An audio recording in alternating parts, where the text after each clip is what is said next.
juste mon personal branding, il était défoncé. Les gens ouvraient moins mes emails. En termes de branding, de positionnement, c'est pas fou, quoi. Donc là, j'étais une page Instagram qui vendait plein de formations, quoi. Ok. Et je me suis dit, est-ce que ça sera encore là dans 2 ans? Je suis pas sûr. Là, Tu j'ai faisais quoi comme chiffre d'affaires déjà à cette époque-là? 50-60 par mois, hors taxe. La plupart des milliardaires, c'est pas héritage. Donc j'ai eu 2h30 de cours gratuits qui m'expliquent toutes leurs erreurs. Bah alors merci beaucoup les gars. Vous aurez pu me facturer 10K pour ça. Par exemple, au moment ils disent que leur pire erreur, ça a été d'avoir de la Études sur-côté, sous-côté? sous-côté. À part si tu veux devenir avocat, médecin, ingénieur, astrophysicien. La menace. Sur côté ou sur côté? Faut répondre là. Ça fera un beau riche, ça.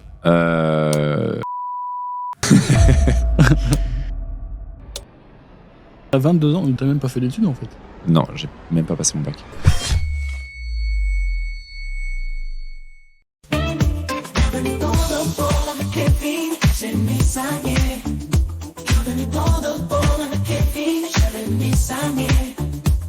Ça arrive de temps en temps ou non, jamais? Je suis très pro par rapport à ça. De base, c'est Ah ouais, ça. aucun écart. C'est beau ça. Ah non, aucun écart. J'ai jamais fait un truc avec une modèle. Ou alors une modèle avec qui j'avais pas de relation commerciale, quoi. Oui, ok. Qui était avec un autre gars ou qui. Que j'avais rencontré à Bali, enfin vraiment, il y a 2 ans quand je commençais à peine. J'aime pas du tout mélanger le pro et le perso. Bon, après quoi, un coup de foudre, un coup de foudre. Hein, si tu veux. Bah voilà, là je me dis, bon, et vu que ça m'a l'air d'être réciproque, on va voir comment ça se passe.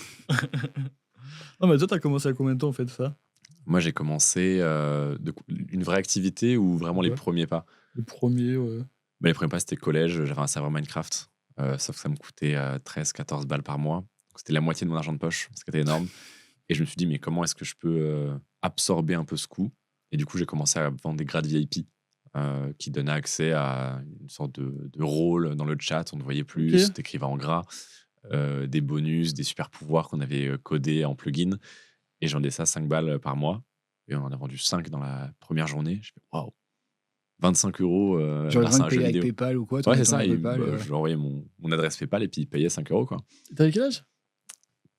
Je pense Presque 14, 14 ans, 14, 15, 14. Ah, c'est beau. Hein. Ouais, donc t'avais Et du- direct ce côté entrepreneurial naturellement, quoi. Sans Bah, vraiment y réfléchir. C'était même pas de l'entrepreneuriat en fait, c'était juste je fais un truc par passion, je voulais mon serveur, mes règles en tant que bon petit dictateur. Ça coûtait de l'argent, j'avais pas argent illimité, c'est chiant. Et puis on m'a dit, bah, c'était même pas pour gagner de l'argent, c'était pour en perdre moins de base. Et puis après, ça venu naturellement, j'ai fait du YouTube pour faire connaître mon serveur et vendre Ok. plus de grades VIP. Mais du coup, bah, il y avait la monétisation YouTube. Donc je fais 3000 vues, je prenais 4 euros, ok, c'est cool. Quoi. Donc bah, de fil en aiguille, je fais de la prestation de service, du dropshipping, etc. Ça, c'est bien parce que tu vois, nous, moi, j'avais acheté un serveur Counter-Strike. Ouais. Ça me coûtait de l'argent. J'ai jamais monétisé, tu vois. J'en perdais tous les mois. Ah ouais. Moi, Donc, tu vois la différence de mindset quand même. Non, c'est vrai que c'est ça qui est rigolo parce que quand t'es tout jeune, t'as ce mindset de dire ok, je dépense de l'argent, il faut que j'en gagne, quoi. De toute façon, tu pouvais pas continuer, quoi. En fait, sinon, bah, ça me prenait de l'argent que je voulais mettre dans mes sorties, quoi. C'est-à-dire que 15 balles, c'était à l'époque 3 kebabs en sortie avec mes potes, quoi. Donc je me dis, attends, mais là, ça me coûte 3 kebabs, 3 sorties kebabs que je pourrais pas faire. Donc c'était vraiment question de vie sociale ou de mort, quoi. Et t'as fait du dropshipping alors aussi? Ouais, c'était mon premier vrai business, entre guillemets. Ok. Jamais été excellent, j'ai jamais fait beaucoup d'argent avec le dropshipping. T'es formé? T'avais fait une formation? T'as fait la formation de Yomi ou pas? J'avais suivi au Black et la formation de Yomi Denzel. Ok, on t'avait donné des codes? Ouais, on m'avait donné des accès. Quelle honte. Oh bah, c'est normal, hein, t'inquiète pas. Ah, ça va, alors c'est pas normal. T'avais quel ouais. âge? Bah, Ah, t'as c'est quel pas âge? normal. J'avais 16 ans. 16 ans, tu vois. Oui, 16 Moi, ans, j'en tu ai payes déjà pas. donné des codes de formation. J'avais 16 ans et ouais, j'ai fait putain, c'est intéressant. J'ai essayé, j'ai fait de l'argent, mais pas des montagnes. Mais par contre, j'ai appris à faire de très beaux sites que j'ai vendus du coup aux dropshippers derrière.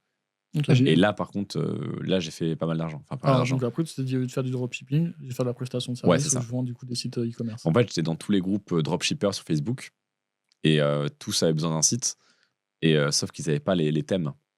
Et moi, j'avais tous les thèmes. Parce que des forums sombres. Donc, j'avais tous les thèmes, etc. Donc, je vendais des super sites qui me prenaient une demi-journée à faire. Et j'ai vendu 500 euros, quoi. Donc, c'était trop cool. Ça, c'est bien. Tu connais le système de la ruée vers l'or où tu as tous ceux qui vont chercher de l'or. Et tu vends ceux les qui ont pelles. gagné de l'argent, c'était ceux qui ont vendu les Ah pelles. bah, donc là, ça fait mais moi, je pareil. suis un grand vendeur de pelles. Mais le mieux, c'est ceux qui vendent le bois pour fabriquer des packs.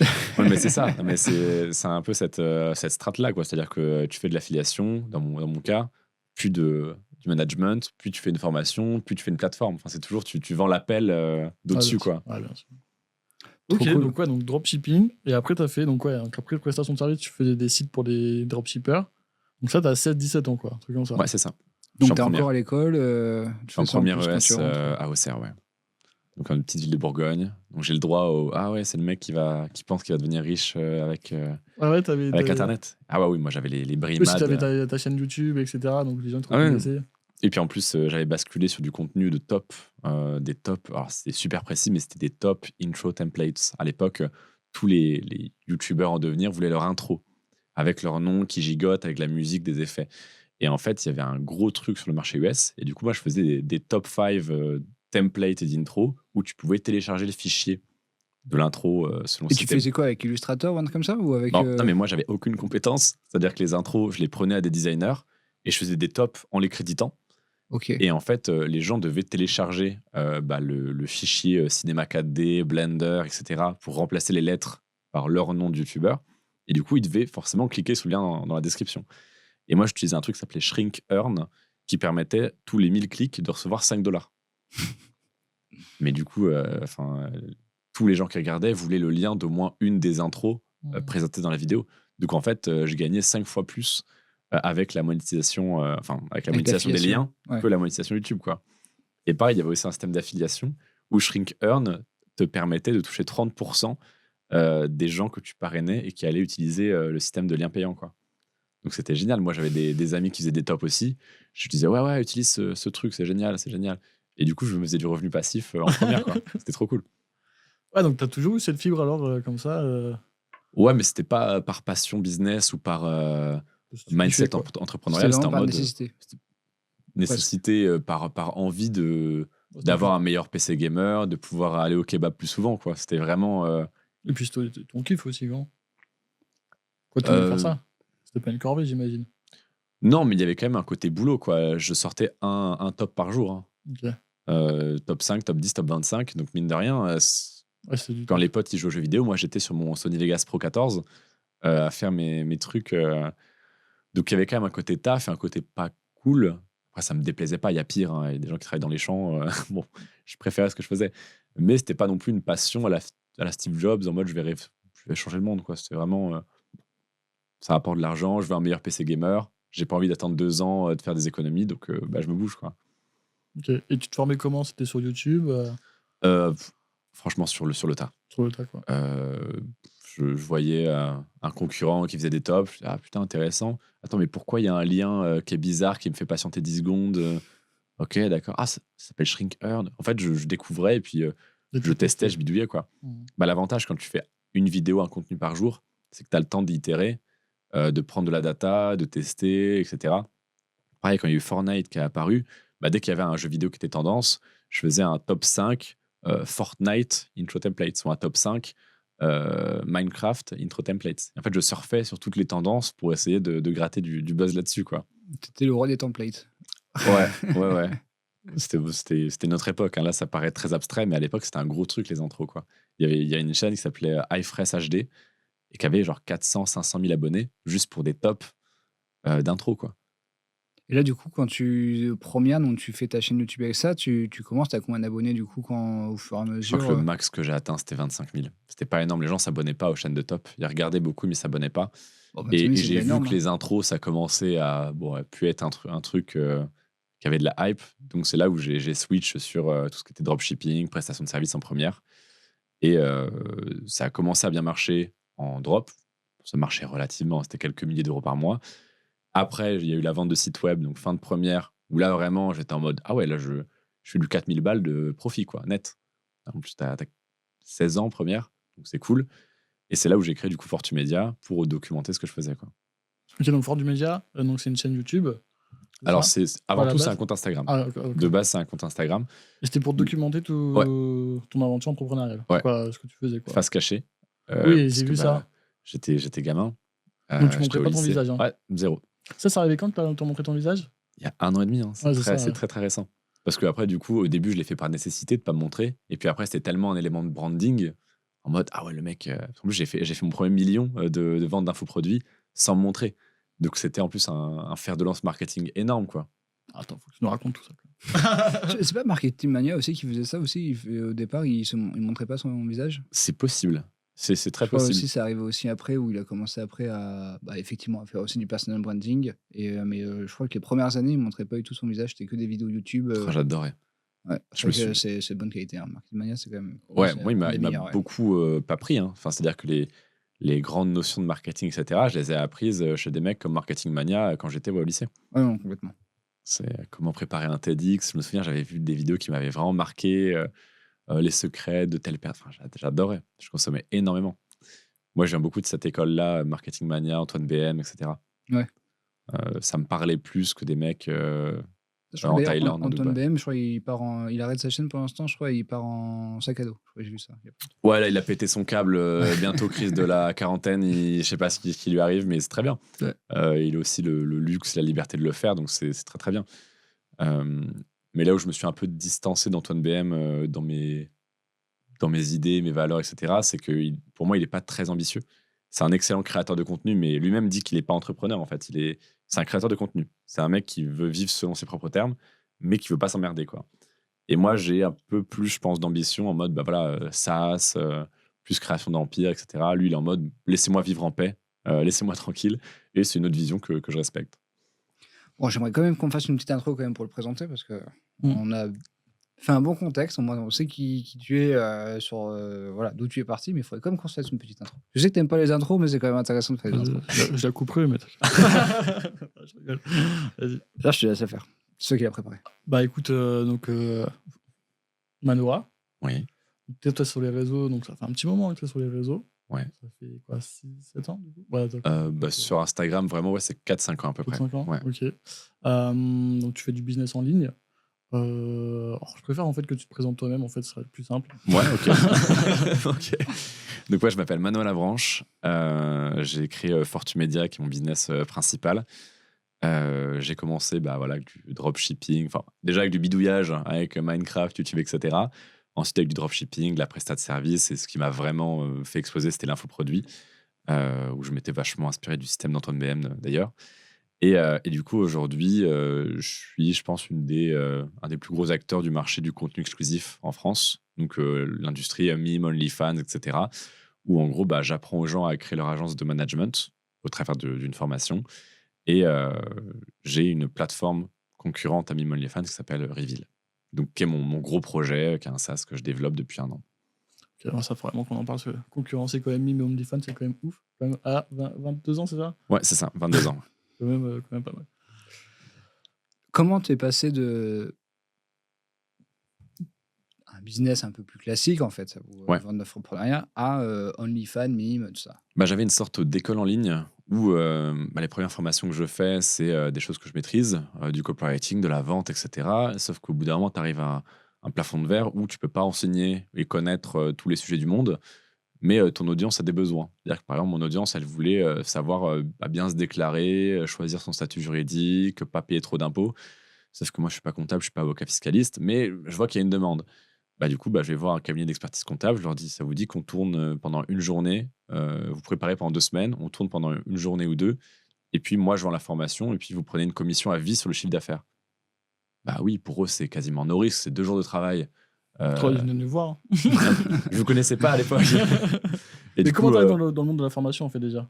Comment tu passes de lycéen avec du dropshipping, prestation de services à vendre des sites e-commerce, à l'infoprenariat, à vendre des formations, etc. je fais de la prestation de service sur les groupes Facebook, comme je vous expliquais tout à l'heure. Je commence à documenter ça sur Instagram. Et en fait, je commence à avoir des nouveaux leads qui viennent d'Instagram et plus de ma prospection. Donc, déjà, j'augmente mes prix. Je vends mes sites 2 fois plus cher. Putain, ok, c'est sympa. On passe de 500 € le site web à 1000 balles le site web. Donc, ce qui est cool en termes de profit, de temps passé, etc. Et tu faisais quoi? Tu faisais déjà des vidéos, des stories? Je faisais des publications, posts pompés de pages US, en toute honnêteté. Et il n'y avait que les stories qui étaient vraiment de moi, où je montrais par exemple l'email de prospection que j'avais envoyé à un tel, je montrais les backstage d'un site que j'avais délivré, ou une review client, etc. Au bout d'un moment, les gens qui me suivaient ont commencé à s'intéresser, donc je vendais des sites web aussi par rapport à ça. J'appelais ça des boutiques premium. En fait, je livrais des boutiques clés en main sur Shopify, donc sans savoir coder, évidemment.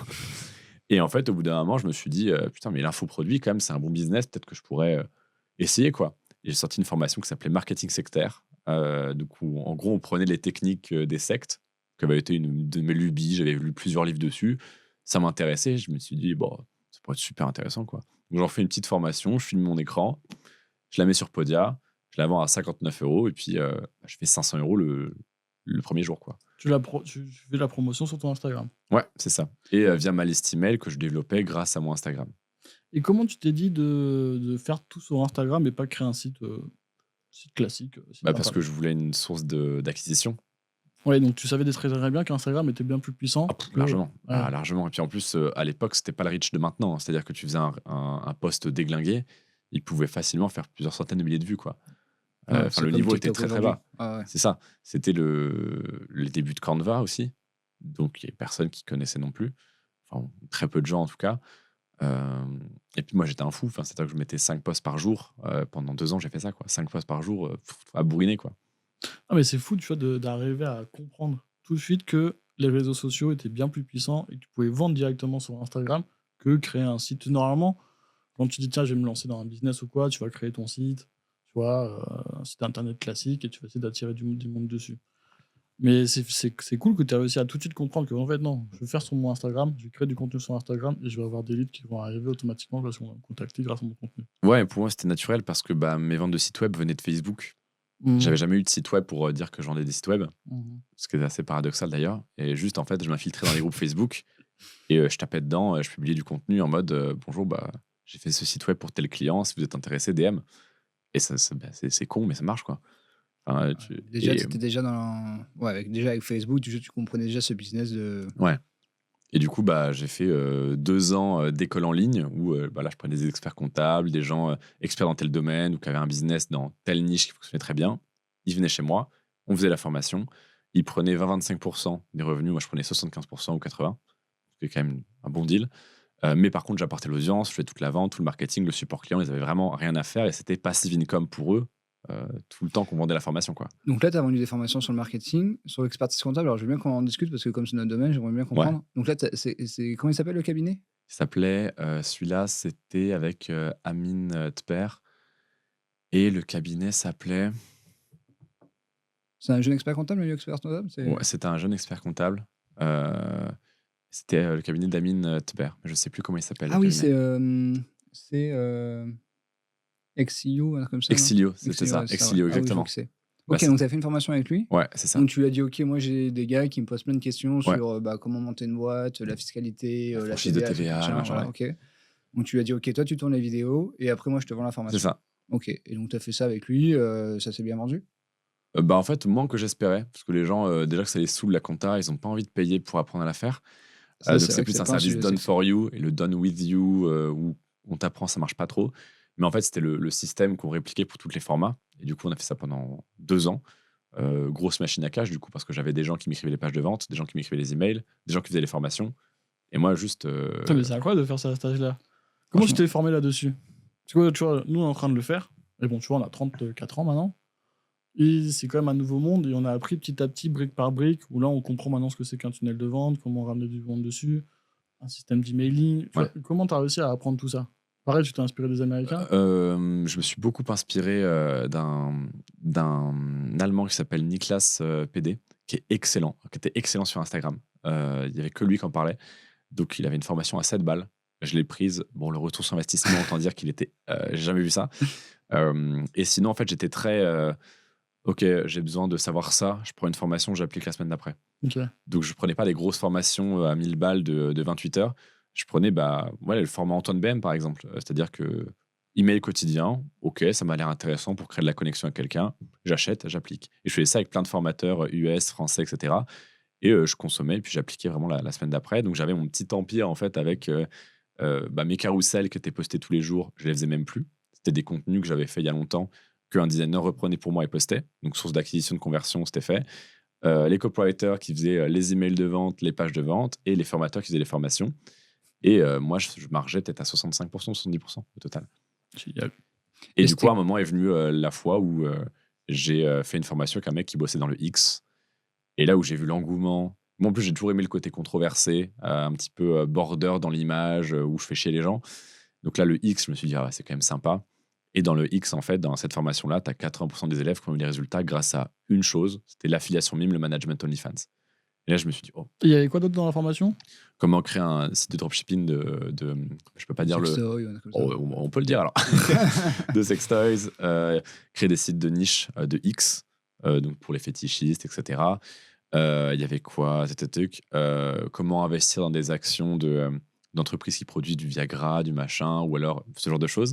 Et en fait, on présentait une formation avec plein de business possibles dans le X. Et ce qui a attiré l'attention de tout le monde et ce qui a produit quoi, 90% des résultats, c'était Mime OnlyFans. Et du coup, on a fait une deuxième formation, rien que sur ça, qui a cartonné. Et là, j'ai fait, ouais, je vais prendre ça. Ok. D'accord. Parce que le problème, c'est qu'au bout de 2 ans à faire du marketing où tu vends plein de formations, c'est plus toi qui écris les emails, c'est plus toi qui écris les posts. Mon personal branding, il était défoncé. Les gens ouvraient moins mes emails. Les gens, quand tu leur demandais, il fait quoi Manoa? Ah, c'est le gars qui vend plein de formations sur des sujets différents. Bon, en termes de branding, de positionnement, c'est pas fou, quoi. T'avais déjà révélé ton visage là? Non.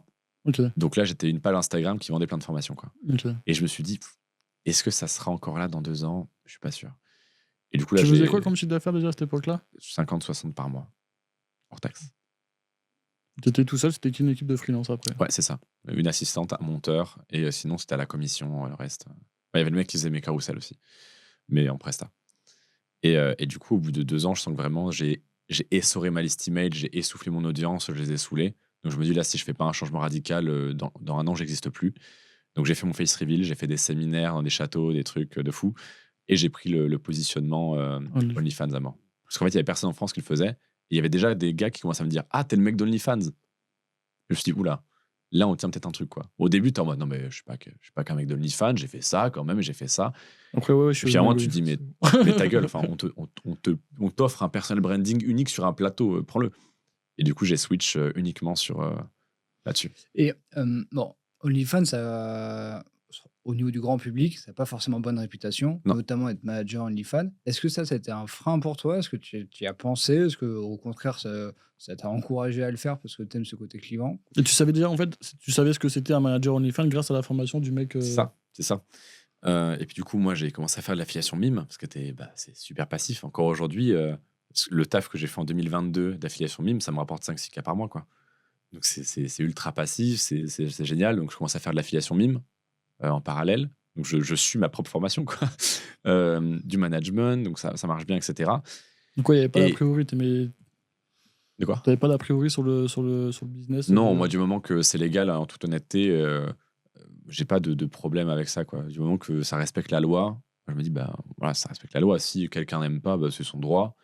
Moi, j'ai pas dû renier une quelconque éthique ou me renier pour faire ça, quoi. Donc, aucun problème. Après, le faire publiquement, c'est vrai que faut vraiment que ça soit intéressant pour toi, parce qu'il y a forcément un coût social, réputationnel, quoi.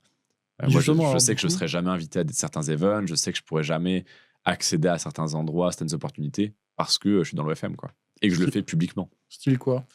Bah, style, je sais que j'aurai toujours droit à des remarques, des gens qui voudront pas s'associer avec moi, des gens qui voudront pas forcément que je sois dans tel projet.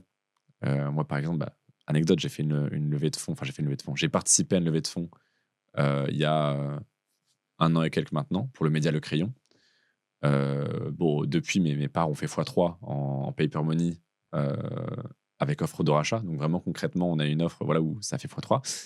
Et je sais, par exemple, Valran me l'a dit, donc l'associé majoritaire, l'actionnaire majoritaire du Crayon, il m'a dit, ouais, nous, quand on a dit, par exemple, que tu faisais partie de nos principaux actionnaires lors de la levée de fonds, c'était un sujet, quoi. Ouais. Et donc, tu as forcément ça. Et puis même socialement, ça a un coût énorme de faire ce que je fais. Alors, ça va un peu depuis que je fais un travail éducationnel, que j'en parle, et puis que le temps passe, et puis que je m'affiche avec des modèles. On voit bien justement qu'elles vont bien, que je suis pas un tortionnaire. Mais pour le mec moyen, t'es le proxénète, voilà. Bah, c'est vrai que franchement, c'était un sujet. Nous, on a reçu au studio, on a parlé la dernière fois, Hugo Original, qui est Ouais. aussi un manager OnlyFans. Et donc, la première fois, par exemple, qu'il réserve au studio, il vient avec 4 ou 5 meufs,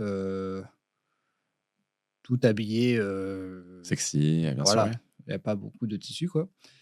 Et donc quand tu es pas dans ce milieu-là, franchement, tu t'interroges, tu vois? Moi, je me rappelle la première fois, je me suis dit: «Oh là, c'est qui ce gars?» Ouais, bien sûr. Et après quand tu discutes avec, tu comprends, sa personnalité, tu discutes avec les filles, tout ça. Après tu comprends un peu mieux l'univers.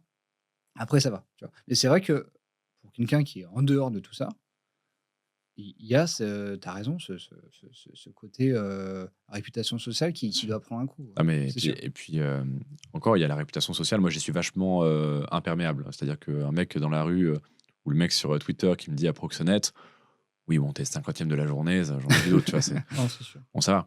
Après, là où c'est compliqué, c'est, dans tes relations sociales, La famille. avec ta famille, par exemple, avec, imaginons si, tu te mets avec une fille, qui est pas du tout de ce milieu-là. Il faut qu'elle Heu, comprenne. Moi, si on me Google, le truc qui sort dans news, c'est Le Monde, il pimpe. Voilà, faut c'est-à-dire, si, la belle-mère se renseigne sur son gendre, c'est, proxénète digital qui sort direct, quoi. Et ça, c'est pas évident du tout, quoi. Bah, après il y a Manuel Ferrara qui était passé dans Légende et il Ouais, disait aussi que, bah, quand il voulait construire sa famille, il a divorcé 2 3 fois, je crois. Mais bon, c'était forcément quelqu'un du métier, quoi. bah, bien sûr, bah, Sinon, évidemment. il pouvait pas, une fille qui était pas dans le X, c'était compliqué de faire sa vie avec, quoi. Parce qu'il y a tout Non, mais un bon, c'est quand même différent. Lui, il est acteur porno, donc il couche avec des filles. Là, il manage, je sais pas si c'est son business. C'est quand même une différence, quand même. oui, mais en soi, faut quand même c'est quand même un Oui, c'est sujet atypique, hein. Oui, ouais, oui. atypique et il faut être dans le milieu pour comprendre l'univers, quoi. Mmh. Moi, je trouve que c'est un business comme un autre, hein, tu vois ce que Oui, je veux parce dire? que entrepreneur, parce que, esprit masculin, parce que Oui. si tu réfléchis comme ça aussi de cette manière, parce que, bah, tu comprends, tu es en capacité et en position de comprendre. Mais une personne, qui a 55 ans, qui est salariée, quand elle google, le copain de sa fille à Proxénète Digital, et puis si c'est des gens qui sont très, le média le dit donc c'est vrai, bah, tu es fini. Bah, Oui, c'est encore plus le monde, impossible, bien oui, c'est sûr. sûr que le monde, Et c'est, même pour la fille, ça peut être compliqué aussi d'assumer, publiquement, ça, donc c'est un vrai sujet, comment tu arrives à, comment tu arrives à trouver déjà tes modèles? ouais. Est-ce qu'elles sont déjà modèles et après c'est toi qui va après gérer leur compte? Ou est-ce que tu prends quelqu'un, voilà, nobody qui part de zéro et du coup tu vas la chercher, tu Bah, vas la faire monter? Comment ça se passe? en fait, le chemin, intellectuel, personnel, intérieur, pour devenir modèle étant assez long et assez propre à chacun et bah, voilà, toutes les filles ne peuvent et ne veulent pas devenir modèle. Tu as quand même c'est pas ultra smart de prospecter, en mode: «Ouais, deviens modèle». Ça a très peu de chances que ça réussisse. Moi, les modèles avec lesquels je bosse, soit, via interview, soit sur, Reveal, la plateforme, c'est des modèles qui, le sont déjà et que, je vais, contacter sur, bah, mon compte Insta parce que je vois qu'elles me suivent ou parce que j'ai déjà interviewé une de leurs copines. Enfin, moi, ma position là, elle est quand même beaucoup plus confortable qu'il y a 2 ans. C'est que je connais à peu près tout le monde et tout le monde voit au moins qui je suis, quoi. Ouais, c'est Donc un petit milieu, quand même. oui, J'imagine toutes les modèles ou même les c'est agences. quelques milliers de personnes. Ouais, c'est ça, ouais. Mais après, donc toi, tu gères quand même, des Moi, modèles je ou gère du non, je tu j'ai fais que de arrêté la de gérer, formation j'ai et délégué à tu mon as créé la associé plateforme? l'agence, parce que c'est un business très humain, très chronophage, avec des merdes tout le temps. On peut gagner beaucoup d'argent, c'est sûr, mais c'est pas facile et j'ai beaucoup plus intérêt à me focus sur la partie, infoproduit, et SaaS parce que enfin, tu pas envie de rester manager OnlyFans toute ta vie, quoi. C'est un tremplin pour autre chose. Oui, parce que du coup, il y a 3 business. Il y a donc l'agence, donc gérer des modèles. Ouais, Tu as la vente de formation pour, expliquer à des managers ou des futurs managers comment gérer des modèles ouais, et du coup, monter un logiciel en SaaS pour concurrencer Mime ou OnlyFans. c'est Ouais, ça. ça déjà, c'est hyper, Mmh. On va y venir, on va y venir. ça, on va y venir. Donc tu as Déjà ces 3 modèles aujourd'hui. Tu as ces 3 C'est business, 3 exactement, c'est les 3, business units, entre guillemets, ouais. donc du coup, comment tu passes de l'anonymat à montrer ton visage? Pourquoi c'était quoi ce déclic? Pourquoi tu l'as fait? Et c'était quoi l'impact après derrière? Eh ben, on en revient au genre de choses, que l'OFM, peut t'interdire. C'est que j'étais censé faire un TEDx et puis j'avais été invité en plus, c'était, TEDx, Grenoble. J'avais été invité, j'avais été annoncé publiquement et cetera et un jour, je reçois un message WhatsApp, 3 semaines avant en mode: «Bonjour, bah, en fait non, parce qu'on s'est renseigné davantage sur ce que vous faites et c'est pas possible pour l'image de C'était TEDx sur quel sujet? Grenoble». Tu devais intervenir? Mais non, c'était sur l'entrepreneuriat, OK, ouais. oser, machin truc, donc un truc assez broad. Hem Et l'OFM a été, OK, à cause c'est de mort, ouais, quoi. OK. OK, donc ils ont compris que c'était toi qui faisais ça, même sans montrer ton visage. C'est ça et Donc du tu t'es coup, dit: «Bon allez». moi, je voulais faire mon face reveal lors du TEDx, ce qui aurait été ultra stylé Ah oui. Et du coup, bah, ils m'ont cancel, hein, c'est vraiment le mot pour le coup. Hein, ils m'ont annulé, ils m'ont banni du truc. Et donc, en fait, je me suis dit, bah, je vais en jouer dans mon marketing, en mode banni de TEDx, je témoigne. Du coup, j'organise ma propre conférence, etc. Et du coup, j'ai privatisé la Albert School à Paris. J'ai fait venir mes élèves, j'ai vendu mes places sur mon système de vente via mes canaux Instagram, etc. Et j'ai fait ma conférence dans un endroit que j'ai réservé et tout. Et donc là, du coup, t'as affiché du coup ta tête. C'est ça. Donc c'était vraiment pour la communication, etc. Ouais, bah oui, il Ouais, fallait. stylé. Enfin, bah, Ouais, fallait marquer ça le faisait coup, quoi. 4 ans, j'avais pas juste fait une story en mode coucou, c'est moi, quoi. Ça Ouais, aurait été ouais. dommage. Et je voulais qu'en plus, j'avais un peu de pression parce que je me suis dit, vas-y, je me prétends quand même bon en marketing. Si mon face reveal, il est rincé et que après, bah, en fait, on me voit plus, enfin, je perce plus, c'est terrible. Et du coup, on a fait plein de tournages avec mon ex-associé pour préparer des reels ultra viraux. Et du coup, dès le face reveal, dès le lendemain, tu avais plein de reels qui partaient pour envoyer la sauce en termes d'awareness, quoi. Parce que là, du coup, t'avais toujours pas ton Instagram perso. Non, pas à ce moment-là. Donc là, j'ai vu sur Instagram perso, t'as quoi? T'as 250 000 Bah, followers. j'ai 3 comptes en fait. J'ai Fortumedia, Fortumedia, le je crois que j'ai vu, compte. c'est 100 000, c'est ça? Ouais, Fortumedia, c'est plus B2C. Donc là où je vais trouver et former mes clients qui veulent devenir manager, etc. Mano à la branche, anciennement, c'était un compte de motivation qui s'appelait Motive Myself que j'ai rebrand il y a 1 an et demi et qui du coup est maintenant mon compte B2B où bah, je montre les interviews de modèles. J'utilise aussi ce compte pour démarcher. Quand par exemple, je veux une modèle en interview, j'envoie ce compte-là.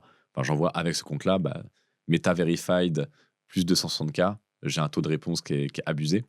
Puis en plus, elle voit souvent qui je suis. Il y a les autres interviews en Reels qui sont là pour Ouais, ça crée de rassurer. la confiance. Ouais. Voilà.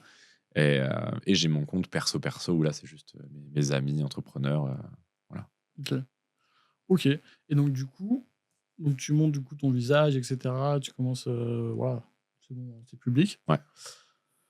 J'ai vu que tu fais donc du coup ton podcast où tu interviews les modèles. Ça, c'est venu. C'était quoi la stratégie? Pourquoi t'en es venu là, etc. Bah, initialement, je savais que YouTube, c'était intéressant. De toute façon, moi, j'ai besoin de contenu aussi, Reels, Short pour mes réseaux, pour me faire connaître. Et bah, en fait, c'est venu aussi surtout du besoin qu'a Reveal, d'Awareness. Reveal, du coup, ma plateforme concurrente à MIMEOF. Ça, tu l'as monté avec une levée de fonds ou non? T'es parti de zéro, Autofinancé, j'ai autofinancé. mis un quart, un tiers de million fonds propres. Et t'as des associés dessus? J'ai un associé.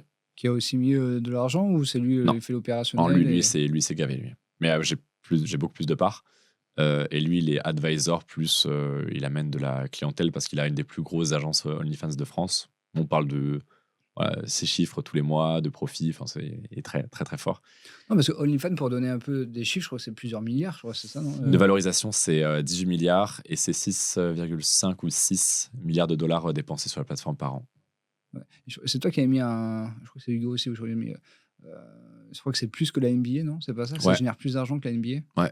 C'est incroyable. Et juste OnlyFans. Hein. Donc ça compte pas Mime, ça compte pas Fanly, ça compte pas Fanvue, ça compte pas. Etc. Donc c'est juste la plateforme OnlyFans, c'est ça qui est fou. Là, tu as voulu concurrencer OnlyFans ou Mims. C'était pour ajouter quoi, en fait? Pourquoi tu crées une plateforme? Pourquoi tu te lances dans ce business-là du SaaS? Bah, parce que je me fais quand même vachement chier à créer tout un personal branding où je suis le mieux placé, je pense, en France d'assez loin.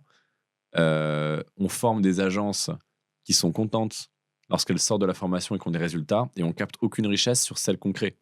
Oui, parce C'est-à-dire que la que, vente de formation, c'est du one-shot.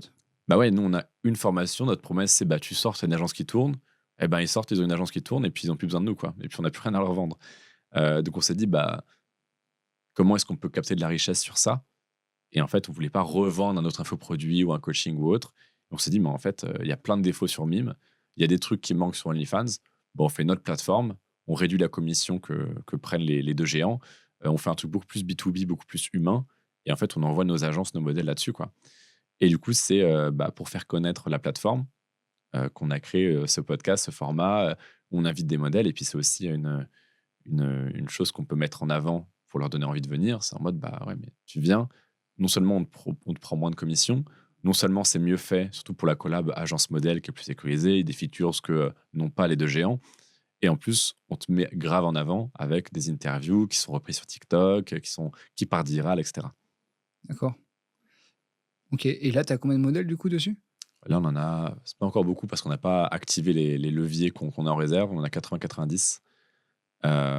Et sauf qu'on attendait d'avoir quelques features clés et que la plateforme soit ultra stable, qu'il n'y ait plus aucun bug pour envoyer la sauce. Parce que le problème, c'est que tu n'as pas de deuxième chance dans le SaaS. Oui. Si d'un coup, tu actives tous tes leviers de croissance, que ça pète et qu'il y a un truc qui merde, terminé. Là, l'objectif, c'est quoi? C'est de montrer que tu as un produit market fit et après aller chercher des fonds ou non, du coup, tu sais que tu vas pas pouvoir lever des fonds parce que c'est ce type de business? Je pourrais tout à fait lever des fonds auprès de business angels, surtout que c'est un petit milieu, encore une fois, et tu peux très bien lever des fonds de gens qui sont dans le milieu, quoi. Ouais. Mais en fait, on arrive au point où la plateforme va commencer à générer du cash et à s'autofinancer, voire à dégager du profit. Aucun intérêt de diluer les parts maintenant, à part si on a vraiment des objectifs de fou et que on a besoin de beaucoup de cash, mais pour l'instant, c'est pas le cas. Donc là, tu as des développeurs en interne ou c'est que des freelances aussi En fait, on bosse avec une très très bonne agence qui ont des développeurs et surtout qui ont des consultants entre guillemets qui font zone tampon. C'est-à-dire que essaye de parler marketing à un développeur, tu vas t'amuser, quoi. Ouais, Les mecs comprennent rien. Et c'est normal parce que c'est pas leur compétence. De la même manière que s'ils me parlent de leur langage de développement, C++, j'en sais rien, je m'en fous. Moi, je veux que ça marche. Et donc, en fait, il faut quelqu'un comme un traducteur en fait, qui comprenne les deux langages. Et du coup, on fait appel à cette agence qui coûte un bras, honnêtement, qui nous a coûté un bras. Mais par contre, la plateforme est stable, le cahier des charges est respecté, etc., quoi. Donc, on a fait un bon calcul. Bon, ça nous a arraché le cul, mais Je me rappelle, il y avait une interview des mecs de Mims, là, des fondateurs. Ils disaient qu'ils avaient essayé de changer leur code de l'application. Ils avaient pris une agence et ça avait complètement planté la plateforme. Et ça avait duré genre 3 semaines ou un mois. Ils avaient dû rembourser après les créatrices de contenu, etc. C'était une vraie merde. Et donc, oui, j'imagine que c'est de ça la difficulté, c'est d'essayer d'arriver à stabiliser l'application. À stabiliser et à... Moi aussi, j'ai regardé le podcast Génération Do It Yourself, je crois, avec un des 2 fondateurs de Mime. Et moi, c'était génial. C'est-à-dire qu'ils l'ont sorti pile au moment où je lançais Reveal. Donc, j'ai eu 2h30 de cours gratuits sur Mime qui m'expliquent toutes leurs erreurs. Alors, merci beaucoup, les gars. Vous aurez pu me facturer 10K pour ça. Ils me disent, par exemple, pour les processeurs de paiement. OK, processeurs de paiement. OK, on n'a pas anticipé ça. Okay, moi, j'étais comme ça. J'étais avec mon carnet de notes, vraiment. Et par exemple, au moment, ils disent que leur pire erreur, ça a été d'avoir de la dette technique énorme, où en fait, ils ont créé la plateforme en pensant qu'il y aurait 1000 users, et se retrouvaient avec 300 millions, enfin, je sais pas, non, pas 300 millions, mais plusieurs centaines de milliers, voire peut-être plusieurs millions de users, avec une plateforme dont les fondations, c'était du sable, quoi. Et du coup, nous, on a essayé de tout bâtir pour ne pas avoir de dette technique et devoir juste payer plus de frais de serveur si jamais ça pète. Surtout que sur le style de plateforme, c'est que si la plateforme ne marche pas, la meuf qui fait du contenu, elle gagne pas d'argent, quoi. Ouais, et du coup, elle ira chez une autre plateforme. C'est ça, quoi. Donc, t'imagines pendant, je sais pas, quand tu dans ton Hugo que le mec, il peut faire je sais pas combien en une journée, si la plateforme, elle crache pendant 15 jours, t'imagines le manque à gagner? Non, c'est clair. Et après, une fille, une modèle, elle est sur plusieurs plateformes ou non? Elle a choisi une et après, elle est un peu exclusive dessus? Comment ça? Ça, c'était notre premier challenge, entre guillemets, de loin. C'est d'arriver à les faire bouger, entre guillemets, de Mime OnlyFans et d'ajouter, entre guillemets, notre plateforme. Parce que 2 plateformes, elles ont très souvent Mime OnlyFans. Et le but, nous, c'est qu'on ajoute Reveal, voire qu'on remplace un des 2. Et c'est pas OnlyFans qu'on veut remplacer. donc ouais, c'est assez compliqué.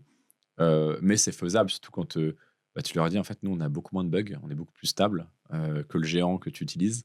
On te prend 7 points de moins en termes de commission. L'agence avec laquelle tu bosses pourra pas changer ton RIB, ce qui est le cas sur les autres plateformes. Donc, en fait, c'est juste un travail d'awareness et de long terme. Les modèles, elles ont beaucoup besoin d'être rassurées. En plus, c'est des femmes, donc tu vends pas pareil à des hommes qu'à des femmes. Et donc, par exemple, le média, c'est excellent. Le média qu'elle voit tous les jours des reels avec à la fin reveal, reveal, reveal. En fait, c'est très, très long terme comme business. Et donc, il faut avoir un business qui crache du cash pour avoir les reins solides et accepter que durant les premières années, ça te coûte beaucoup plus que tu ne gagnes. Est-ce que c'est pas aussi le fait d'essayer de convaincre les agences OnlyFans? Parce que concrètement, en gros, sur leur compte, après, c'est des chatteurs qui se mettent dessus. Ouais. Et le contenu, j'imagine, c'est à peu près le même entre OnlyFans, Mime, tu vois, ou le tien. Ouais. Donc j'imagine que c'est juste à implémenter une nouvelle plateforme, à remettre des chatteurs dessus et à remettre le même contenu. Est-ce que c'est pas plus les agences à convaincre que la modèle? Si, justement, et heureusement. C'est pour ça que nous aussi, ça va être plus simple dès qu'on va activer ces leviers-là, ce qui va être le cas dans les prochaines semaines, parce qu'on va d'avoir encore une fois des features clés, notamment liées à l'affiliation.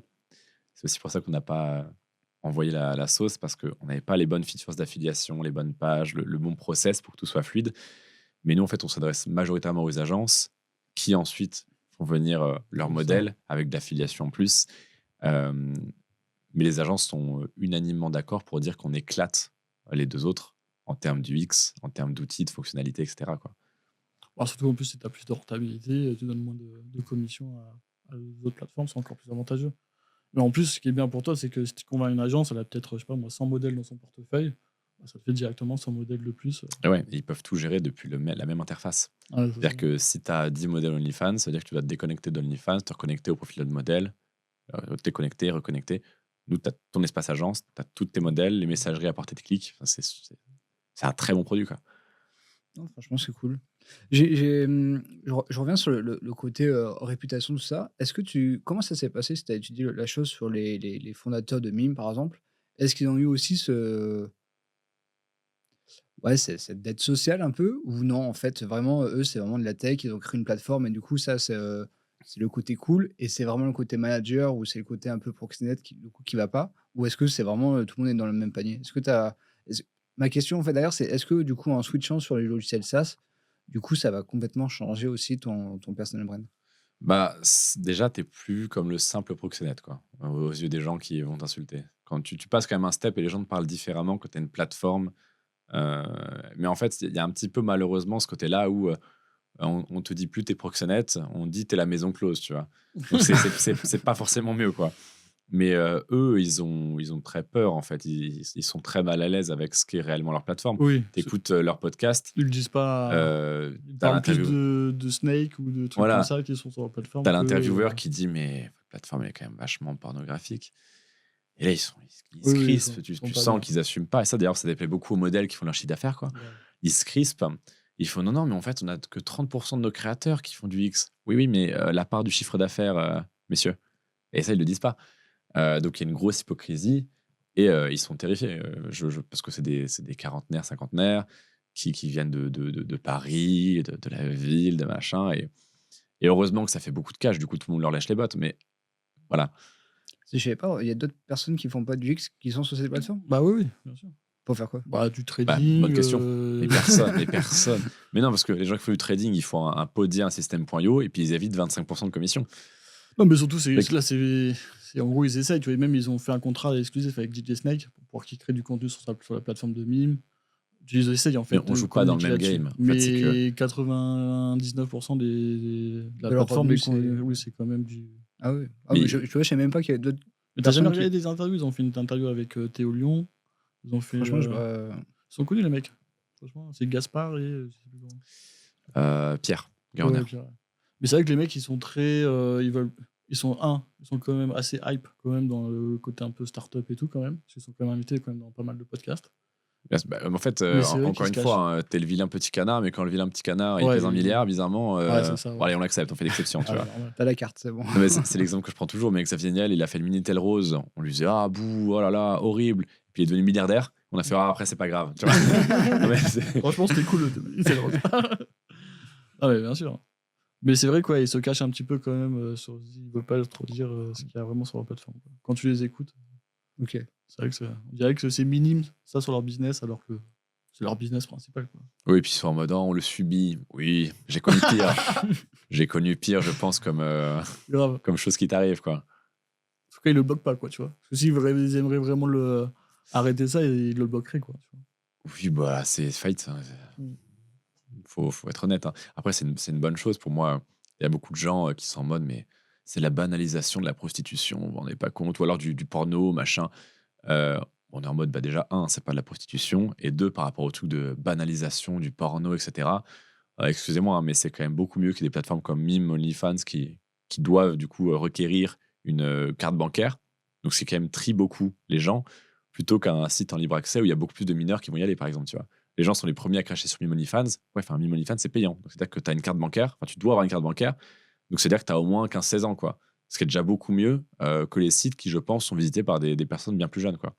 Donc c'est marrant. C'est pas mal ce que tu dis, c'est vrai. Non, mais c'est vrai. Non, c'est vrai. On nous crache dessus. Bah oui, mais pour nous, il faut une carte bancaire, quoi. Non, c'est vrai. C'est vrai que la pornographie aujourd'hui, tu appuies sur j'ai 18 ans et tu peux y accéder. Bien sûr. Alors, effectivement, mettre une carte bancaire, ça montre déjà que bon, t'es assez âgé. T'as au en tout moins cas, après, 15-16 ans, quoi. Ce qui est Ou déjà quand même même. 15-16 ans, il faut souvent la carte des parents ou quoi. C'est 15-16 ans, je sais pas si on avait une carte. On a des Moi, cartes moi aujourd'hui. j'avais une Ah ouais. carte, ouais, pour recevoir mon immense paye Ah YouTubeur. bah. Et d'ailleurs, sur OnlyFans ou Mime, donc tu mets ta carte bleue, tu Ouais. dois aussi montrer ton identité comme quoi tu as 18 ans ou non? Je sais, je sais plus s'il faut un KYC client. Je sais que Mime, ils sont en train de faire, ou ils l'ont déjà fait, un truc avec le numéro de téléphone qui permet de t'identifier comme mineur ou pas, ou un truc dans le genre. Mais c'est possible qu'effectivement, OnlyFans requiert une carte d'identité actuellement. Toi, Tu peux tu vas le avoir un mettre nom. aussi pour ta plateforme? Nous, les Non, créatrices, évidemment. Les créatrices, les agences, etc., tu es obligé de tout vérifier. OK. Et c'est des KYC de fou. Hein. C'est KYC QES. C'est-à-dire que tu signes un contrat, donc les CGU. Après, tu prends un document d'identité, tu le filmes en live. Il y a un logiciel qui vérifie que c'est une vraie. Et ensuite, la caméra se retourne pour prendre un live selfie de toi où tu dois bouger la tête, etc., pour être sûr que ce soit bien toi le détenteur de cette carte d'identité. Ouais, ils font la même chose pour les banques maintenant, les banques en ligne et tout. Voilà. C'est pour créer un Bah, compte. nous, C'est pareil. on fait ça. Si tu veux aller sur Rivière en tant que créateur, agence, tu es obligé de faire ça. Et c'est aussi envisageable de le faire côté client pour pouvoir Voilà, s'abonner? Bah non, mais ça, c'est la France rêve de faire ça, mais la vérité, c'est qu'ils sont trop cons parce qu'en fait, s'ils nous imposent de faire ça, ce qui n'est pas encore le cas en tout cas, actuellement, je prie pour que ça continue, mais en fait, on perd en taux de conversion, on perd tellement, c'est Ouais. impossible. Et du coup, bah, s'ils nous forcent à faire ça, bah, on fera, bah, écoutez, bonsoir, et puis on bougera de pays, quoi. Ouais, tu vas à Chypre ou je sais pas où. Bah non, en plus, on va se battre contre des gens qui sont pas soumis aux mêmes lois. C'est La insupportable. mime, c'est bien en France, du coup. Ouais, c'est Air Média, c'est à Lyon. Enfin, c'était à Lyon. D'accord. Et c'est quoi un petit peu les grandes difficultés que tu rencontres là avec le SaaS, à créer un SaaS? Ou du coup, c'est aussi nouveau pour toi, j'imagine. Bah, complètement. Moi, j'ai toujours été dans des business très souples, très légers, très simples, infoproduit, prestation de service. Là, déjà, c'est le premier business où le produit est vraiment au cœur de tout.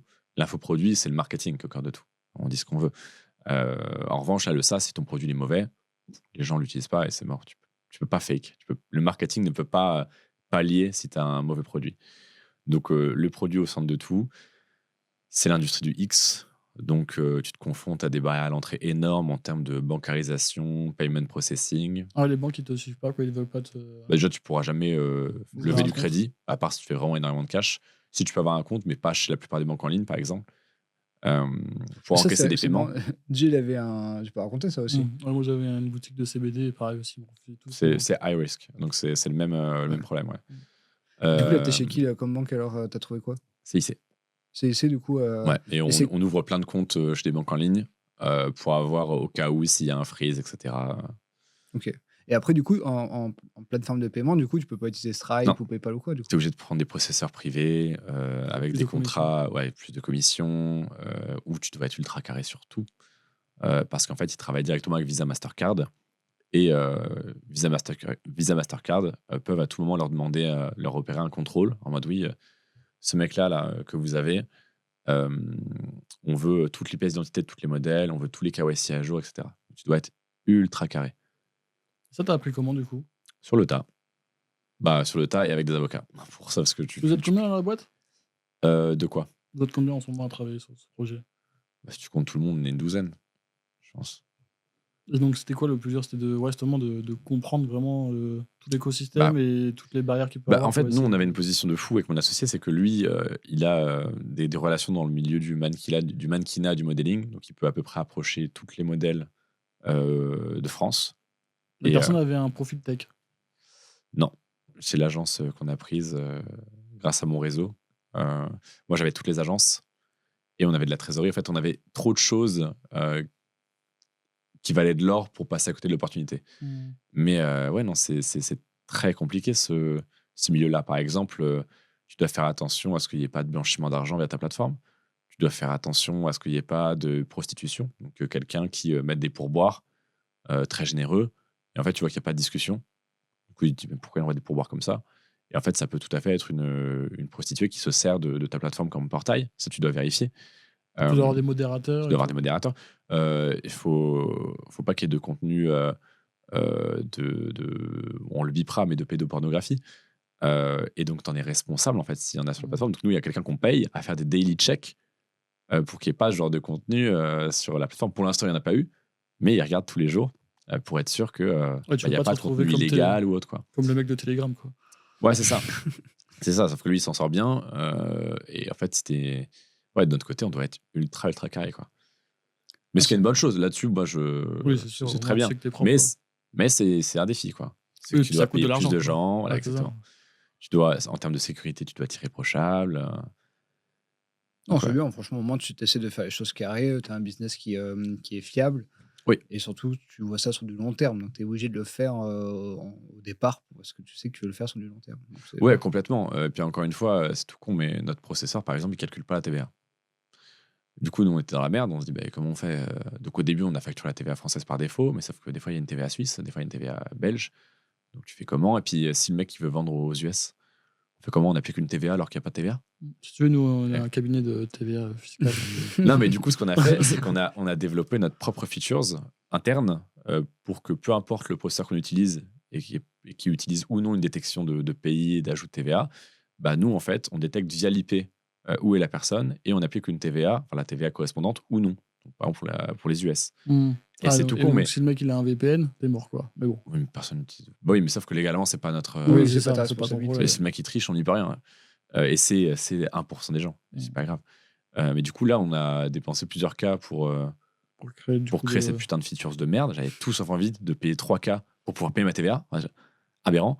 Mais sauf qu'à la Valo, bah, quand le repreneur nous dira du coup la TVA, bah non, bah, tous nos process internes, on a notre propre logiciel de calcul. Bah ouais, bah, c'est tout con, mais ça te fait peut-être prendre 100, 200 K en Valo. Juste, bien sûr, ouais. juste d'avoir tout fait bien, de ne pas avoir peur d'être redressé dans les prochaines années, que ça c'est soit ça, le carré, risque. internalisé, etc.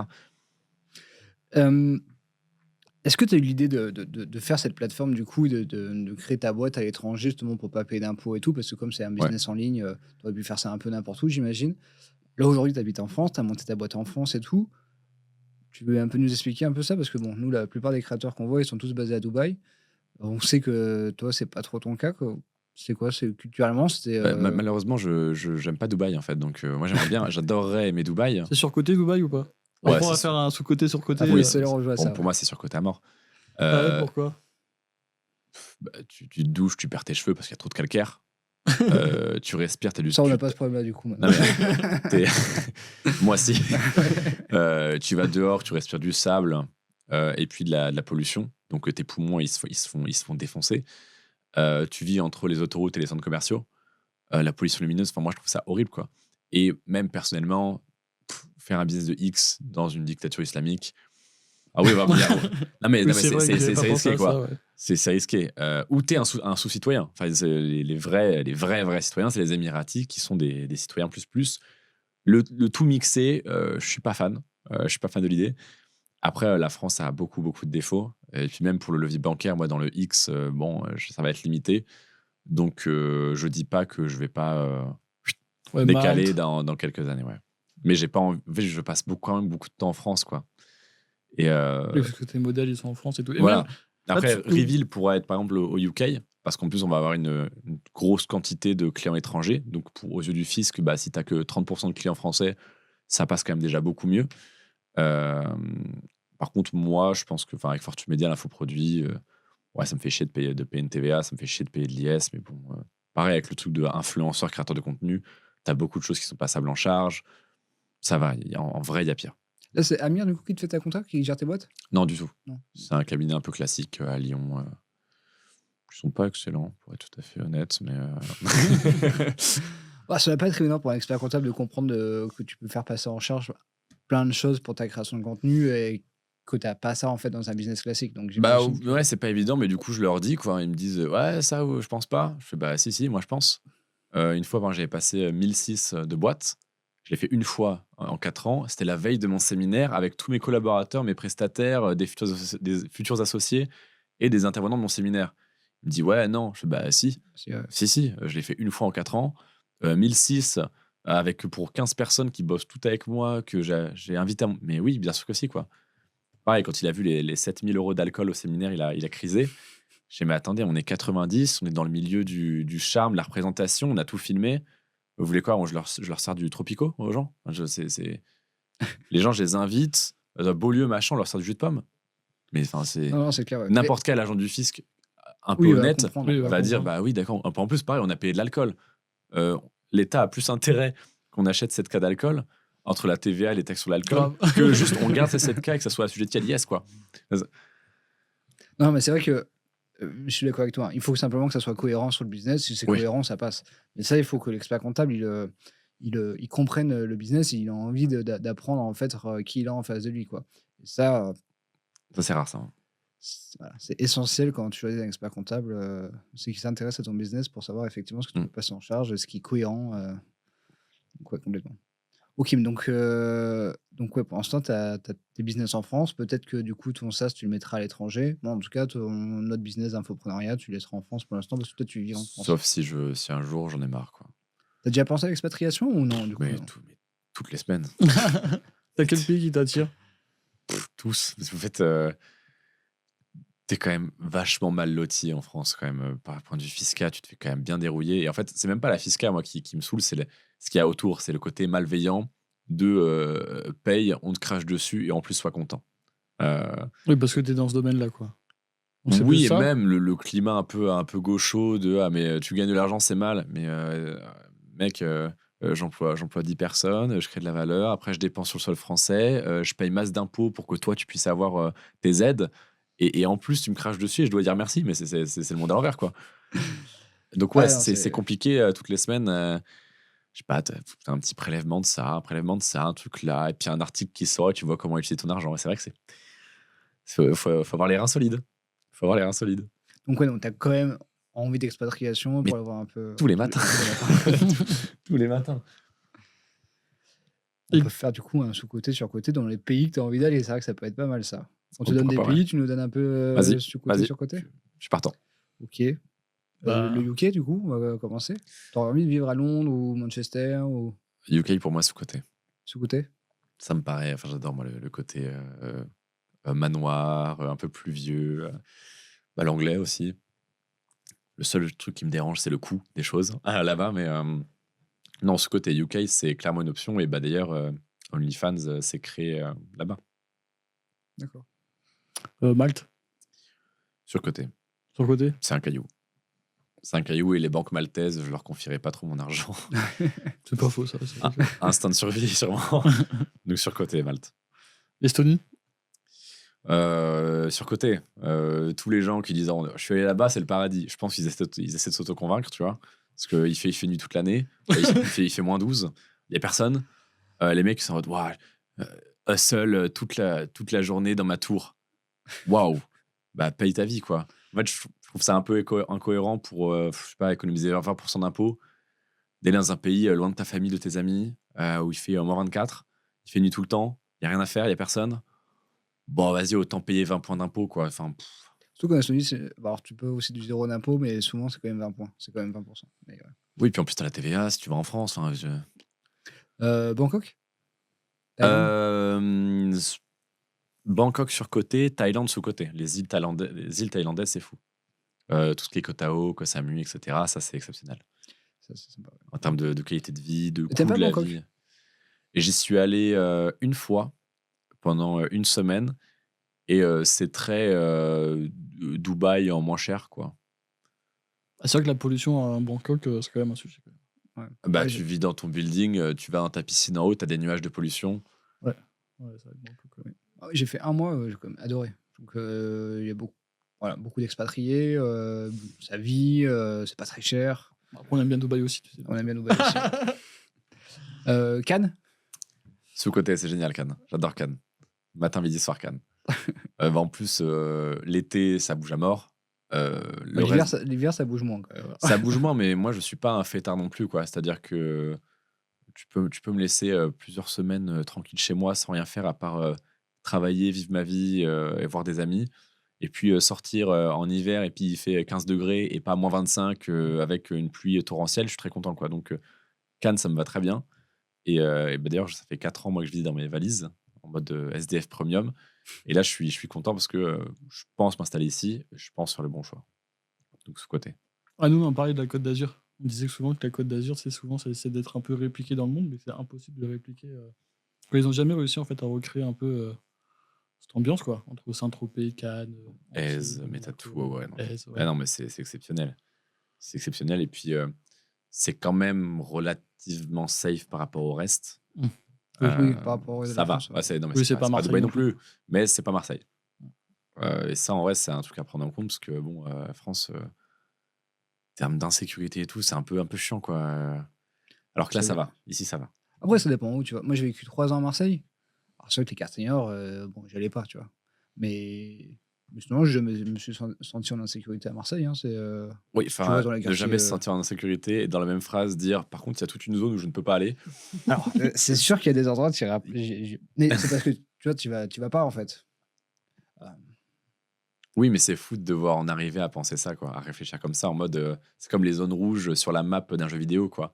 C'est un peu le même truc, quoi. C'est fou de se dire: «Il y a une partie de la ville, il faut pas y aller». oui, mais l'autre partie est quand même sympa, donc tu profites quand même de tu vois, moi, ouais, Cassis, c'est très sympa, Cassis. Cassis. Si, c'est très cool, Cassis. Mais en tout cas, oui, c'est sûr que sur la Côte d'Azur, tu as quand même moins Oh, c'est génial. d'insécurité, Oh, c'est génial. et ouais, sur Dieu disait, tu as beaucoup de luxe, au même endroit, et tu as moins d'insécurité, le climat, il est bon, ouais, c'est vrai que la Côte d'Azur, c'est pas mal. Voilà, ouais. Moi, j'aime bien. Ouais, ça fait, on est là depuis 34 ans, donc Pas mal, pas mal. Sinon, on peut faire quoi? Dropshipping, sous-côté, sur-côté. Surcoté aujourd'hui. Ah ouais? Ouais, c'est impossible. Enfin, c'est quasiment impossible. Les seuls mecs qui réussissent, c'est des mecs très smart, qui font des marques, qui dépassent le simple truc de Shopify, produit, copier-coller, on lance des ads, quoi. Les coûts publicitaires sont énormes. Maintenant, bah, je crois que Stripe, maintenant, carrément, applique la TVA direct. Donc, tu peux plus, comme tout le monde le faisait avant, parce que tout le monde sortait des gros dashboards. Il parlait pas des coûts produits, il parlait pas de la TVA, il parlait pas Ça, des c'est coûts vrai. publicitaires. ça, c'est vrai qu'ils parlent toujours de chiffre d'affaires, alors que Tu bon, vois des gros 20K, en fait, ils ont fait 60 euros, quoi. Bah, super, mec, génial. Ultra concurrentiel. Mais en fait, tous les trucs avec peu de barrières à l'entrée, c'est bien pour se lancer, c'est pas ultra smart. là, aujourd'hui, à part, le business d'OnlyFans, tu te lancerais sur quoi aujourd'hui? Tu repars de zéro, tu sais pas, tu veux gagner de l'argent, tu ferais quoi? Enfin, je sais même pas, hein. C'est pas pour faire le truc de ma cam est la meilleure, mais vraiment, je sais pas, quoi. C'est vrai qu'aujourd'hui, maintenant, pour faire du business, en tout cas, quand tu sais pas faire grand-chose de ta vie, du coup, tu cherches des idées, du coup, tu as, l'e-commerce. Maintenant, tu as le business du closer, là, on a vu, Ouais, on a closing. rencontré ça, le closing, ça a l'air, Avec Romain et Lucas. ouais. La bourse, le Il trading. y a la bourse avec le trading. Ouais. Tu as OnlyFans, du coup, maintenant. OnlyFans, La vente de formation. Ouais, ouais, moi, je ferais de la vente d'infoproduits, quoi, parce que c'est le truc que je sais faire, mais ouais, je sais pas, moi, je suis vraiment convaincu que mon business est le meilleur. Enfin, c'est ce que je pense, quoi. En ce moment, c'est vrai que il est vraiment en train de monter de ouf. Ouais. Quoi, il y Oui, a mais encore déjà, 3-4 ans, personne n'en parlait, quoi, tu vois. ça commence à saturer au sens où si t'es pas déjà installé, ça commence à être quand même très dur de se faire une place, quoi. Bah ouais, bien Parce que sûr. t'as des mecs comme moi, comme Sirius, etc., où en fait, on a tellement d'avantages comparatifs, de reach, de modèles qui nous connaissent, qu'en fait, on te dégomme. Ah, j'ai une... La menace. Sur-côté ou sur-côté? Faut répondre là. Ça fera un beau riche, ça. Surcoté. Sous-côté? Surcoté. Sur-côté? Surcoté, ouais, surcoté. J'ai pas compris pourquoi il s'est mis dans ce business-là. Parce que Parce qu'il est passé à mon séminaire juste avant. ah, tu le connais, du coup, c'est, OK. Mm. Ok, Parce que c'est toi qui l'as il- formé, alors. Ouais, il C'est inspiré, quoi. s'est bien inspiré. C'est bien inspiré. parce que, moi, je comprends pas. Le mec, il a un super personal brand dans son domaine, tu vois? Genre la masculinité, le Ouais, non, côté, mais oui, oui, complètement. et en plus avec, tu vois, le côté MeToo, tout ça, où, voilà, pendant 10 ans, ça a quand même transformé le monde, et aujourd'hui, du coup, bah, tu vois, l'élastique qui revient, le boomerang qui revient, où du coup, ça va complètement de votre côté avec des jeunes qui se disent: «OK, bah, la masculinité, c'est ce qu'il faut», et cetera, tu Ouais. vois? Et du coup, il était là-dessus. Et je trouve que c'est smart, c'est, voilà, une branche, une niche que tu peux développer, et il a très bien développé. Donc j'ai pas compris pourquoi il a pas plutôt vendu pourquoi il vend pas des formations liées à ça et non pas sur du Mauvais move. OnlyFans. Mauvais move pour moi. Je pense qu'en fait, il a FOMO. Il a vu le truc de l'OFM exploser. Il a fait moi aussi. Sauf que le problème, c'est que moi, on peut pas me reprocher de pas être cohérent. C'est ça, une question de cohérence, tu as raison. Et le problème, c'est que si tu dis la société est décadente, et que juste après, et tu vois, tu t'en plains, tu fais la société décadente aujourd'hui, parce qu'il parle un peu, tu sais, il force la société décadente, nanana, et que juste après, tu dis alors, bah, achetez ma formation OnlyFans. Oui, c'est vrai qu'on comprend pas trop. Ouais. Surtout sur ta relation avec les femmes, tu vois. Alors, parce qu'il dit il faut respecter la femme et tout ça. Alors, manager OnlyFans, il respecte aussi la femme, probablement. Tu vois, j'en Oui, connais mais rien. dans sa Non, mais bien vision, sûr. Mais dans dans sa sa vision, vision, c'est c'est quand pas même cohérent. bien différent. Ah oui, Quoi. Ouais. mais c'est pour ça aussi que là, récemment, il a switch et il est passé sur de la création de business plus classique. Parce que justement, bah, c'est ultra incohérent et tout le monde lui dit dans les commentaires, quoi. Ah Donc, oui. je pense que là, il fait un bon move. Le problème, c'est qu'il a fait l'erreur et qu'elle est toujours là, quoi. Et le problème, c'est que quand tu as commencé à faire de l'argent à quelque chose, on te le rappellera tout le temps. Xavier Niel, il y a encore des articles, oui, qui lui disent, même si on lui a pardonné parce qu'il est devenu milliardaire, du coup, il y a Il parle encore de des téléphone articles qui rose. disent l'entrepreneur qui avait commencé dans le. Tu l'auras Ah oui, toujours. non, mais c'est sûr, ça c'est clair. Et soit, je pense, Niel, Il s'en ça bat les lui en couilles. touche une sans faire bouger l'autre. Ah oui, je pense. Moi, ça sera le cas aussi. Lui, le problème, c'est que ça va à l'encontre de tout ce qu'il prône. Donc, je pense que ça a été un mauvais calcul. On l'a rencontré une fois, il est venu au studio. Il était très très sympa. On avait un peu échangé aussi sur. Mais ouais, je lui avais dit aussi pareil que je comprenais pas beaucoup pourquoi il. Moi, je trouve qu'il avait encore une fois un super personal brand, je comprenais Ah oui, pas mais ça. son personal branding, il est excellent. Ouais. Enfin, franchement, le personnage et tout, c'est un product market fit qui est excellent. Le taf, même les vidéos, c'est très très bien. Et ça a été sa seule erreur, quoi. Je pense qu'il a FOMO. Toi, le personal branding, création de contenu, etc., comment tu t'organises aujourd'hui dans ton business pour essayer Bah, de je viens pousser chez vous tous les 2 jours. Non, bah moi, en fait, maintenant, j'essaye de toujours créer de la relation avec mes clients B2C pour les former, voilà. Mais tu passes après par une agence et tout. Genre, nous, on a rencontré Sophie Juic, tu connais aussi, j'imagine. Ça fait, ouais. Et tu passes par une agence comme ça aussi Non. pour t'aider ou non, tu fais tout Non, en je interne. gère tout moi-même. Je pense que déléguer son personal branding, enfin, tu peux pas te déléguer toi, quoi. C'est comme si je te dis va voir tes amis et puis T'envoies quelqu'un à ta place. t'envoies quoi. quelqu'un à ta place, ça n'a aucun sens. Ouais, Donc, peut-être un peu pour faire les montages des reels ou pour. ah oui, non, mais je fais pas le montage, évidemment. Mais je veux que ça soit moi à la caméra. Faut que les gens me voient moi. C'est moi qui écris mes stories, mes posts Telegram, mes emails. Parce que le but, c'est de créer de la vraie relation. Et ouais, je suis pas prêt à déléguer ça. Mais par contre, tout le reste, c'est-à-dire l'envoi, le scripting, les pages de vente, donc ce qui relève pas de la relation, le montage, ça, je délègue, bien sûr. Ouais. Comment t'arrives à. Parce que t'as quand même pas mal de business et tout. Comment t'arrives à partager ton temps, à t'organiser Je fais- C'est quoi une semaine type Je fais n'importe quoi, je ne dors pas. C'est un peu la réponse. Ah ouais. Je Ouais, de dors. toute façon, tu dis, moi je suis dans mon truc, vas-y, ça avance. En fait, juste des fois, je pose mon cerveau et je me dis, bah là, t'es éclaté, mais bah, comme quand je suis venu vous voir il y a 2 jours, je me dis, bah, j'ai pas dormi là. On s'était vu la veille et un de vous deux m'a dit, bah, ça va. Je fais, bah, j'ai pas dormi, mais sinon, stop. Et c'est juste, en fait, c'est impossible l'équilibre vie pro et perso. Quand t'as une boîte, déjà, c'est compliqué. Quand on a 3-4 avec des activités liées mais différentes, en vrai, c'est très dur, quoi. Donc, juste, j'essaie d'en faire un maximum en priorisant ce qui doit l'être et c'est tout, quoi. Mais je mentirais si je dis alors 8 heures. Je me lève, 9 heures, c'est pas vrai. Tu prends la douche froide et tout aussi, pareil ou pas? Pas du tout, pas du tout. Ou alors, si vraiment je dois me réveiller, je dois mettre une claque, mais c'est pas de bon cœur, quoi. C'est pas tout le temps. Marketing d'influence sous côté ou sur côté? Sous-côté, c'est excellent. Personal branding, c'est l'assurance contre le chômage et la pauvreté. Enfin, c'est marketing d'influence, t'as pas. Alors, je dis pas en mode payer des influenceurs. Je dis toi, être ton propre influenceur, c'est Valran du Crayon qui disait ça. Il parlait des médias-led compagnies. En gros, des business tout entiers, des entreprises qui sont propulsées par leurs propres médias, qui peut être soit leur marketing de boîte, soit une personne, que ça soit personnifié. Bah, c'est génial, quoi. Reveal, tu es sûr que ça va être connu grâce aux médias qu'on a lancés dessus, quoi. Même moi, je sais que demain, si je perds tout, mais il Tu me peux reste relancer mon dans cette Telegram, ma liste email, bah, je peux faire 10K dans la journée juste parce que j'ai une relation avec des gens qui me connaissent, quoi. Et que j'ai une autorité, une crédibilité. Enfin, ça n'a pas de prix, quoi. Tu dors beaucoup mieux. Là, il y a qui comme dans l'infoprenariat francophone qui t'inspire ou que, voilà, que tu regardes ou que tu respectes pour leur travail est-ce qu'on a 3 à donner par exemple? Bah, Yomi, parce que le gars, tu dis ce que tu veux, quoi. Ah, le gars, il a tué le game. Il a scammé personne. Il est là depuis très longtemps. Il fait des chiffres ahurissants. Le gars est carré. Donc, indéniablement, quand même, Yomi, il faut rendre à César ce qui revient à César. Théophile Hélier, parce qu'il a fait un énorme move, selon moi, d'être un des premiers à maxer l'infoproduit, à faire des sommes folles et puis à réinvestir tout dans des appartes, des montres, des business en Thaïlande, etc. Donc, très admiratif. Et que des Français, du coup. Ouais. Tu peux donner un américain. Niel, de loin. Xavier Niel, à fond. T'as déjà essayé de lui envoyer un email ou pas? Non, C'est mais comme je vais voir sa conférence là à l'Olympia Ah oui, j'ai dans vu. 3-4 jours. Bah, c'est là, ouais, c'est là, c'est le C'est 18, après-demain. je crois. Ouais, C'est après-demain. Du coup, j'y vais. Pour son livre, c'est ou pas? Il sort un bouquin, Comment devenir milliardaire. Ah ouais. C'est la Ouais. conférence qui s'appelle Comment devenir Ah, milliardaire. ok, je crois que c'était son bouquin. Sobrement, hein, sobrement. En Sobrement, plus, bah oui. le texte de vente est fou. Il dit devenir milliardaire, seulement 18 personnes en France y sont arrivées.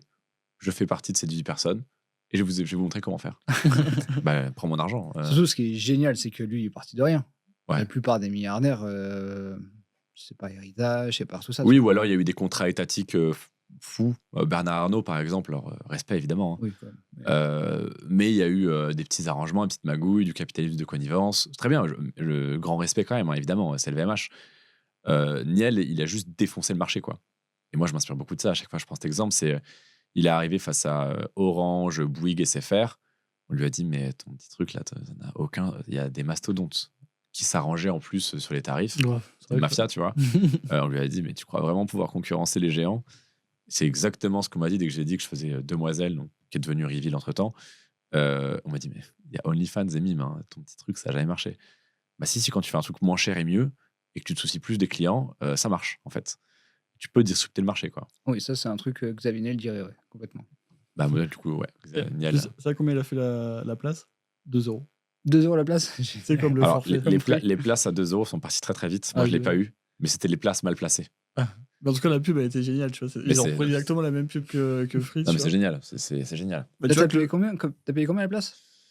40. Ah oui, non, ça va. Non, mais correct, tu ouais. vois, t'as des gens, enfin, je sais pas, 40 € pour écouter un milliardaire parler pendant 2 heures, quoi. Non, mais en plus, moi, franchement, quand j'ai vu le truc, je voulais y aller. Mais j'avais déjà été à Paris la semaine dernière. Je me disais, putain, il faut que j'y retourne. En plus, c'est un mercredi. Donc, Mais il le fait où? C'est à Bercy? à l'Olympia. L'Olympia, Ah, ouais. l'Olympia, ouais. Non, c'est beau. Non, mais il va bien le vendre, je pense, son bouquin. Tu fais aussi des masterminds ou quoi? Ah tiens, on peut faire ça, un mastermind sur côté, sous côté. Mastermind sous côté. Sous côté. Vrai mastermind. Hein, Tu serais prêt à payer 20 000 balles pour Hormozy ou des trucs comme ça?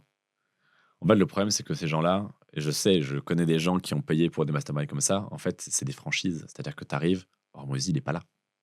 Hormozy, il vient pas te faire cours. Hein. Hormozy, il a autre chose à foutre. Et en fait, tu viens et tu regardes ses sbires te réciter des grands principes qu'il a déjà donnés dans des conférences gratuites, quoi. C'est un peu décevant. Et tu viens juste pour faire ta photo chez acquisition.com et c'est tout, quoi. Par contre, moi, j'ai fait des séminaires. Et c'est tout con, mais mon associé sur Reveal, je l'ai rencontré via mon propre séminaire, quoi. Ouais, tu payes ta place 3 à 5K, mais tu rencontres des associés. Et c'est Gérald Fort qui disait ça, j'aimais beaucoup. Il disait, mais ce qui est fou avec les séminaires, c'est que lorsque tu vends le lieu, tu vends les intervenants, tu vends les activités, la bouffe, le all-inclusive, etc. Et en fait, la vérité, ce qui va te faire un déclic, ce qui va te rapporter de l'argent, c'est une discussion bourrée dans un jacuzzi avec un mec qui va devenir ton pote, puis associé, puis qui va faire un deal, puis vous allez faire une boîte ensemble, quoi. Mais c'est assez invendable, tu peux pas le vendre comme ça. Et pourtant, c'est ça qui va vraiment créer de la valeur, quoi. T'as fait quoi comme mastermind Les miens.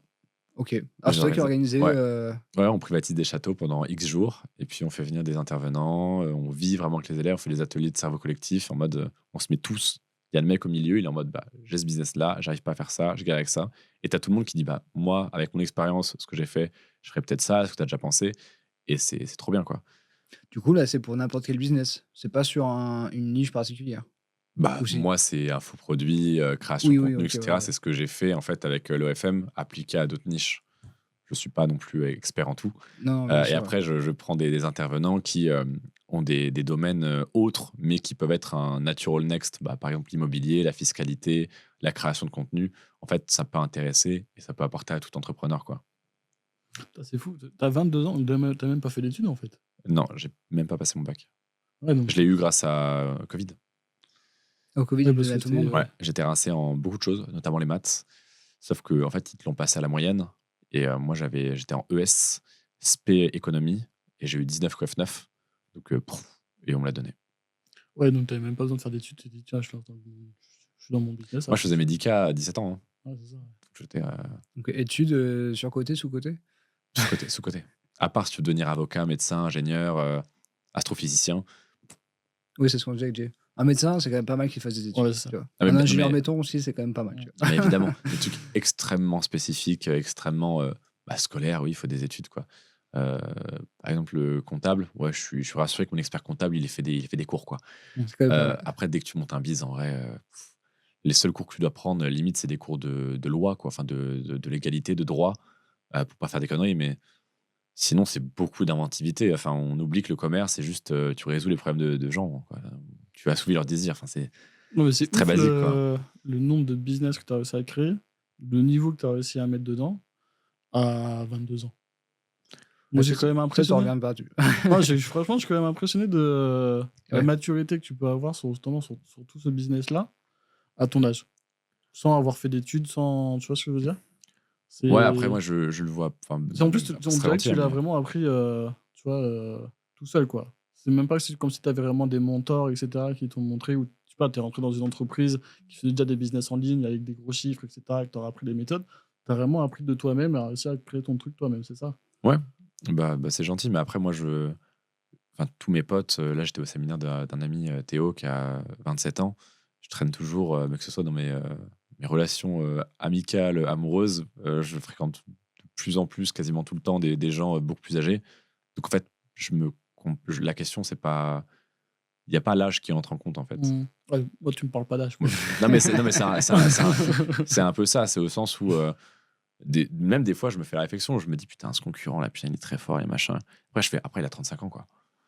Il me met 13 ans dans la tronche. Donc, je peux accepter d'être un peu en retard. Des fois, j'utilise pour me déculpabiliser en mode, ah, c'est en vrai chill. Mais quand je réfléchis business, je me dis pas, ah ouais, mais il est plus grand. Enfin, tu vois, ça n'a aucun sens. Et ton moteur, c'est quoi? Mon moteur, C'est d'apprendre, c'est l'argent, euh, c'est quoi? je dirais que c'est le statut et l'argent. Je suis Ok. très honnête là-dessus. Ouais, mais. Euh, Alors ouais. ça, c'est marrant parce que tu me dis que peut-être que je te connais pas, donc, mais j'ai l'impression que beaucoup de personnes qui vendent des formations, ils sont quand même sur le côté flex, tu vois. Ouais. Il faut montrer et tout pour leur dire, ok, regarde-moi tout ce que j'ai grâce à mes business et du coup, achète ma formation parce que toi aussi, tu seras comme ça. Et ils sont un peu obligés, tu vois, dans leur communication d'être flex. Ouais. Toi, j'ai l'impression que pas du tout. Parce qu'après, là, on est entre nous et. Mais tu l'es sur les réseaux? Non, je trouve pas. Si, Ouais, quand ok. même. Bah, sur Fortune Media, notamment en B2C, du coup, je prouve énormément ce que je dis. C'est-à-dire que, par exemple, en 4 ans, j'ai mis mais des milliers de notifications Stripe pour montrer que mes revenus, quand je disais que je gagnais tant, je gagnais vraiment tant, quoi. Oui, mais ça, Je c'est partageais mes dashboards. Quand j'ai acheté mes montres, je les ai montrées. Quand je suis dans un bel endroit, je le montre aussi. Mais je le fais pas. En tout cas, c'est pas. Je sais pas. Tu vas Je sais aussi pas. t'acheter des Lambo, des trucs comme ça, ouais, ou Non, non? non, non, non, oh là là. Ouais, les voitures, non, jamais de la vie. Enfin, peut-être une petite Porsche quand vraiment. Ça me saoule, en fait. Ça m'intéresse pas trop. J'aime vraiment gagner beaucoup d'argent, mais c'est une phrase bateau, mais moi, ça m'excite beaucoup plus d'investir, quoi. Mais ça m'excite au sens vraiment littéral du terme. Je flex beaucoup plus de faire un gros invest que d'acheter un truc. Par exemple, Oui, tu c'est vois, 1000 fois plus un flex pour moi de dire j'ai mis un quart de million dans Reveal que j'ai mis un quart de million dans une voiture ou autre, quoi. oui, pour moi, l'investissement, c'est pas du flex. Le flex, pour moi, c'est vraiment gaspiller son argent en achetant des choses, tu vois. En achetant des montres. Bon, encore les montres, il y en a qui disent que c'est pour l'investissement, mais bon. C'est pas vrai, personne ne les revend. Mais ouais, c'est ça. Surtout les premières. Les premières, tu les vends jamais. Ou en se filmant dans une first class ou des trucs comme ça, tu vois. Ça, Je je le trouve ça fais. cool, tu vois, mais c'est vraiment ça, c'est du flex. Et encore une fois, bon, peut-être si un jour j'ai assez d'argent pour le faire, peut-être que je le ferai, j'en sais rien, tu vois. Mais en soi, j'ai l'impression que toi, c'est pas. Ça a pas l'air d'être ta personnalité. Humainement, je pense pas. Je pense que je suis très chill. Et puis même, tu le fais beaucoup, en fait. Moi, je sais que j'étais beaucoup plus imbu de moi-même et en mode flex quand je faisais 15K de CA, que j'avais 19 piges et que j'étais en mode ouais, je suis trop fort, en fait. Et en fait, après, tu rencontres des gens qui sont 1000 fois plus forts que toi. Et puis après, tu fais 4 fois plus de chiffres. Et moi, je pense être beaucoup plus les pieds sur terre maintenant qu'il y a 3 ans, alors que je gagnais moins. Mais parce qu'au bout d'un moment, tu t'assagis. En fait, une fois que tu as prouvé au monde, voilà, la Rolex, les centaines de cas, hein, bon, tu vas pas faire ça toute ta vie, quoi. Enfin, moi, en tout cas, je vois comme ça. Et moi, ce qui a eu une grosse claque, c'est que j'ai rencontré le fondateur d'OnlyFans il y a un mois à Londres. Le mec a pris 2 heures de son temps. Le mec est milliardaire. Hein. Le mec a pris 2 heures de son temps pour moi, en face à face. T'as fait un one-to-one avec lui? Ouais. Génial. Tu l'as rencontré comment? En one-one, il m'a DM. C'est vrai? Ouais, je te jure que c'est vrai. C'est quoi, vas-y, raconte l'histoire. Et en gros, un jour, je le suivais depuis pas mal de temps sur Insta. évidemment. Enfin, c'est le numéro 1 de ma niche monde depuis des années. Et puis un jour, je me lève, je reçois une notification Tim Stokely vous a suivi sur Instagram. Je dis wow. Bah là, j'en fais une petite story, évidemment, la preuve sociale à mort. Et juste après, je vois une grosse modèle, mais énorme UK qui me suit aussi. Qu'est-ce qui se passe? Elle m'envoie un message, ouais, je suis l'assistante de Tim, je suis avec lui là. On vient de voir ton profil, on est super impressionné par ce que tu as fait en OFM en France avec Reveal, le média, le machin, les interviews modèles, enfin l'écosystème. Est-ce que tu serais chaud pour un call? Je dis oui, je devrais trouver le temps. Ouais. Je vais voir sur mon agenda, mais. Je vais voir avec mon assistante. Et donc, je fais un premier call avec uniquement l'assistante qui devait, je pense, faire barrière au cas où, je sais pas quoi. Ça se passe très bien. Et tu leur as demandé comment ils ont trouvé ton profil? Ouais. Ils ont dit, en fait, on s'est renseigné sur les meilleurs de chaque pays, puis en France, c'est toi. Okay. Moi, j'étais très content comme dit ça. Enfin, deuxième call où il y a le fondateur de OnlyFans, Tim. Troisième call, à la fin, il me fait tu passerais pas par Londres prochainement? Je dis, ça pourrait être envisageable, si. Je peux trouver un moment. Il fait, ok, bah écoute, tel jour, ça t'irait? Ouais, ça me va. Je comptais passer par Londres, de toute façon. Et du coup, j'y suis allé. Et déjeuner tête à tête avec Tim Stokely pendant 2 heures. Le mec, il passe 3 milliards. Paper money, il a encore 25% d'OnlyFans quand on veut 18. Et c'était plus lui qui posait des questions ou toi qui posais des questions? Mais j'y viens, c'est ça qui est fou. C'est que le mec était milliardaire. Il a touché son téléphone une fois en 2 heures pour un message urgent. Sinon, droit dans les yeux, ultra investi, il me faisait sentir plus intéressant que lui. Et il me posait plus de questions. J'étais en mode, mais c'est le monde à l'envers, là. C'est moi qui dois te harceler de questions. T'as fondé OnlyFans. Et le mec, je lui ai montré par exemple ce qu'on faisait sur Reveal. Et je lui ai parlé de la fonctionnalité, par exemple, média entrant, qui permet de faire en sorte que les créatrices puissent mettre un prix pour les médias entrants, 15 €, 20 €. Et si le mec veut envoyer une photo, que ce soit de lui ou de son. Voilà, et ben il devra payer ce prix-là. On lui dit, ouais, on a remarqué qu'il y avait beaucoup de dick writing. Il y a un truc qui se fait beaucoup, c'est les mecs qui envoient leur engin et qui dit note-moi. Bon, on n'est pas là pour comprendre le marché émotionnellement. Au lieu de vendre du contenu, que la meuf vend du contenu, c'est lui qui veut envoyer. C'est ça. Et du coup, je lui montre à Tim sur Reveal, j'ouvre le dashboard, je dis, là, on a fait ça et tout. Il me fait, oh, that's fucking smart. Et je fais, putain, mais c'est le monde à l'envers, mec. Ça va pas ou quoi? Et donc, incroyable. Ça a mis une grosse claque et je me suis dit, mais tu croises des connards en soi networking qui font 3K par mois à vendre des sites web. T'as l'impression que c'est Steve Jobs. Ils te prennent de haut, ils sont ultra imbus d'eux-mêmes. Tu rencontres le mec qui a fondé OnlyFans, un milliardaire qui est numéro 1 de ta niche dans laquelle tu t'es lancé il y a 2 ans et il te fait sentir plus intéressant que toi. Et il t'invite tête à tête. Il touche même pas une fois son téléphone, sauf une fois vraiment urgent. Et il te fait sentir. Mais j'étais. Et il t'a pas proposé un contrat? Non, ma théorie, c'est que on se parle sur WhatsApp maintenant, sur son numéro perso. Ma théorie, moi, c'est qu'il me regarde un peu avec de la curiosité et un peu d'intérêt. Il me regarde avec Reveal un peu de loin. Tu vois, comme tu regardes ton gosse jouer dans le sable, qui fait des châteaux. Tu dis, peut-être dans 6 mois, 12 mois, ça peut valoir un truc. Et je pense que. Je le rachèterai à ce moment-là. Moi, je pense qu'il me regarde un peu de loin, il me surveille. Et puis, que dans 1 an ou 2, si ça fonctionne bien, il prendra des parts, je pense. Après, c'est peut-être aussi un moyen de rester. Comment dire? Skin in the game. Ouais, c'est ça, tu vois. Quoi, moi, c'est quoi? Tu prends Xavier Niel, quand il fait. Quand tu parles avec lui, quand tu vas dans ses interviews, c'est ce qu'il dit. Il veut tout le temps s'intéresser à chaque fois des entrepreneurs, etc., pour rester concrètement dans le game, quoi. Je pense que c'est peut-être un peu ça aussi. Je pense que c'est ça aussi. Là, t'aurais envie de vendre un jour, ou c'est une idée, c'est de faire un exit? Ouais. Bien sûr. Mais tous ceux qui font un SaaS, s'ils sont honnêtes, c'est ça, quoi. En fait, tu peux jamais autant prendre d'argent dans l'entrepreneuriat qu'à la revente d'une boîte. Surtout dans les SaaS avec du recurring. C'est indécent. C'est que là que tu prends de l'argent. C'est à la revente. Oui. Généralement, tu prends tous les mecs, même quand ils font des levées de fonds à des millions, sur leur compte en banque perso, ils n'ont rien du tout. Surtout que nous, la force qu'on a, c'est que moi, je veux pas de l'argent de Reveal dans les prochaines années. Moi, chaque euro qu'on fera, ça sera réinvesti dans de la croissance, parce que je dépends pas de ça pour vivre. Moi, c'est Fortu Media qui me fait vivre. Donc, on investira tout. Et le but, c'est juste de prendre un énorme chèque dans 5 ans. Alors là, ça serait. C'est de proposer un contrat pour rentrer, je sais pas moi. Ou même carrément au board et tout. Tu vois, si demain, je sais pas, dans 3 ans, ils te proposent ça. Moi, si c'est OnlyFans qui me rachète, on peut genre discuter. après, pour bosser avec eux, tu vois. Mais j'adorerais. Ah ouais. J'adorerais. Je pense qu'on pourrait faire un massacre. OnlyFans X Reveal, ça serait fou. Mais on défonce. Je pense qu'en fait, il manque de gens. Maintenant, ils ont atteint la taille d'entreprise où la responsabilité est trop diluée, où ils sont trop dans on va prendre des happiness managers, des machins. Il n'y a plus personne qui taffe sur la conversion. Il n'y a plus personne qui taffe sur la growth. Par exemple, bah, et là, il a plus que 25%, Tim. C'est Leonid Rabitsky, je crois, le fondateur de MyFreeCams, qui a un empire dans le X, qui est actionnaire à 75%. Donc en fait, lui, bah, il est très passif et juste il prend le cash, quoi, des dividendes. Mais ouais, là, ils ont atteint une taille où en fait, ils innovent plus trop. Ah, ça, c'est un peu le problème des OnlyFans, en grandes fait, ils entreprises. ont pas besoin. Mais c'est tout con parce que tu mets un mec comme moi chez OnlyFans, mais en termes de conversion, on peut faire des trucs de fou, quoi. La fonctionnalité média entrant, tu peux peut-être faire bondir le CA de 5%, mais 5% du CA d'OnlyFans, C'est énorme. c'est 60 millions, quoi. Enfin, tu peux acheter 60 millions. Bon, le jour où tu te fais racheter, peut-être tu feras un TEDx, peut-être. Si je suis invité, ouais. Ou sinon, tu loues l'Olympia. Hein. Ouais, je peux. Et pour reprendre après ton business de formation, comment ça se passe par rapport à l'acquisition client? Est-ce que tu as des closers? Je reste dans une gamme de prix où il n'y a pas besoin de closer, c'est du checkout. Le but, c'est que ce soit vraiment un business le plus léger possible. Ok, donc avec des petites formations pas chères où tu peux Moins de 1000 après- euros, toujours moins de 1000 euros. Ok. Ouais.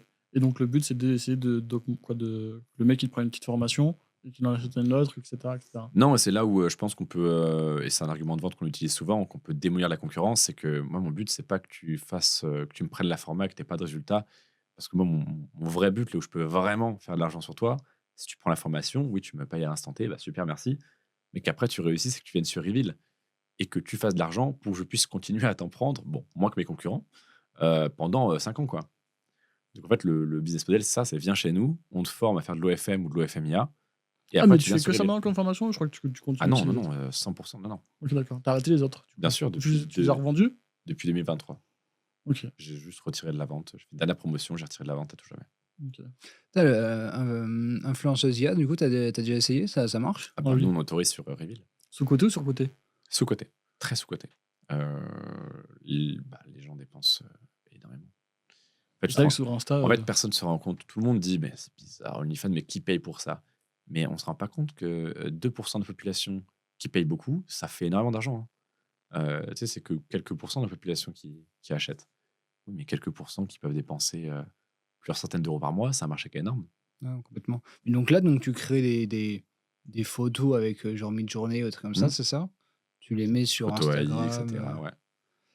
Et pareil, ça Les avec gens, des chatters. les gens, ils s'abonnent et Ouais. après, tu essaies de les envoyer via le lien de Instagram, par C'est ça, exemple, sur. Reveal. Ok. Non, mais maintenant, j'ai même vu, ils arrivent à faire avec l'IA, ils arrivent à récupérer du coup des voix et envoyer des vocaux Ouais. aux gars et tout en IA. Bien sûr. Ah oui. Non, mais il y a un mec là sur YouTube, je sais plus comment il s'appelle, il fait une formation justement sur les modèles IA et il expliquait tout son process. Hugo Mathias. Oui, c'est ça. C'est ça. Bon, Et le bah, mec, on il a bosse l'air avec fort. lui. Hein. Bon, boy, on Ah, tu bosse bosses avec lui avec pour. Mais franchement, il est vraiment fort. Il faisait ça en fait, tu vois. Donc, oui, il a des chatters, pareil. Ouais, donc un jour, tu n'auras même plus besoin des modèles, quoi. Tu diras que l'IA. Bah, en fait, malheureusement, les modèles sont pas. Enfin, elles sont nécessaires, mais c'est toujours le point bloquant pour beaucoup d'agences. C'est-à-dire qu'il y a des modèles qui sont ultra bosseuses, ambitieuses et tout. Il y en a d'autres qui vont mettre 2 semaines à t'envoyer le contenu. Il y en a d'autres qui, et ça, c'est leur droit le plus strict, vont pas vouloir faire telle ou telle pratique. Et là, alors ça, il faut respecter, c'est leur choix, il n'y a pas de souci. Mais du coup, pour l'agence, c'est un manque à gagner, factuellement, économiquement, quoi. Et puis en plus, à la fin du mois, bah, tu as 40, 50%, 60% qui partent à la modèle. Donc ça fait Ah oui, beaucoup. c'est sûr que pour Oui. l'IA, c'est gratuit. Et oui, et si tu te gardes tout dis, pour mais toi. en fait, attends, je peux avoir une modèle qui taffe 24/7, où j'ai pas besoin d'attendre 6 ans qu'elle m'envoie le contenu et qui me coûte que dalle, ou à part quelques abonnements à des logiciels, en marge, je fais x2/x3. En production, rapidité, je fais x2, x3. Et puis tu peux scaler, tu peux en créer 100 quoi, des modèles. Quoi. Et ouais. Mais après, genre Midjourney ou quoi, ils peuvent faire des photos comme ça? C'est pas sur Midjourney, là, c'est C'est carrément. pas Midjourney, c'est non. des autres logiciels. D'accord, où t'es pas bridé, tu peux faire ce que tu veux T'es dessus. beaucoup moins bridé en tout cas. Et nous, ouais, Et même le dans seul le truc, truc c'est qu'on pour doit faire aussi des modérer vidéos. tout ce qui est deepfake, etc. Quoi. Bah là, Ah ce oui, qu'il disait d'accord. quand même dans cette vidéo, c'est qu'il prenait en gros une meuf sur Instagram pas très connue, mais jolie, et après il demandait du coup à l'IA de reprendre quand même. C'était la meuf, mais avec un visage différent, quoi. Mais c'était quand même une meuf d'Instagram qui prenait Ouais, ça, dans ses vidéos. c'est toujours le. C'est le côté un peu chiant de cette industrie, notamment avec le FMIA, c'est qu'on est toujours sur du. C'est border quand même. C'est border. Et du coup, nous, en tant que plateforme, on doit modérer ça, sauf qu'en fait, on n'a aucun outil légal. Donc, on doit, pareil, ça coûte un fric monstre. On doit intégrer des plugins d'IA qui vont chercher si l'image n'existe pas déjà en Ah bah partie sur Internet, etc. Mais après, voilà, je me plains de ça, mais je suis pas mécontent. Sociétalement, je suis pas non plus le connard capitaliste ultra égoïste que les gens pensent que je suis.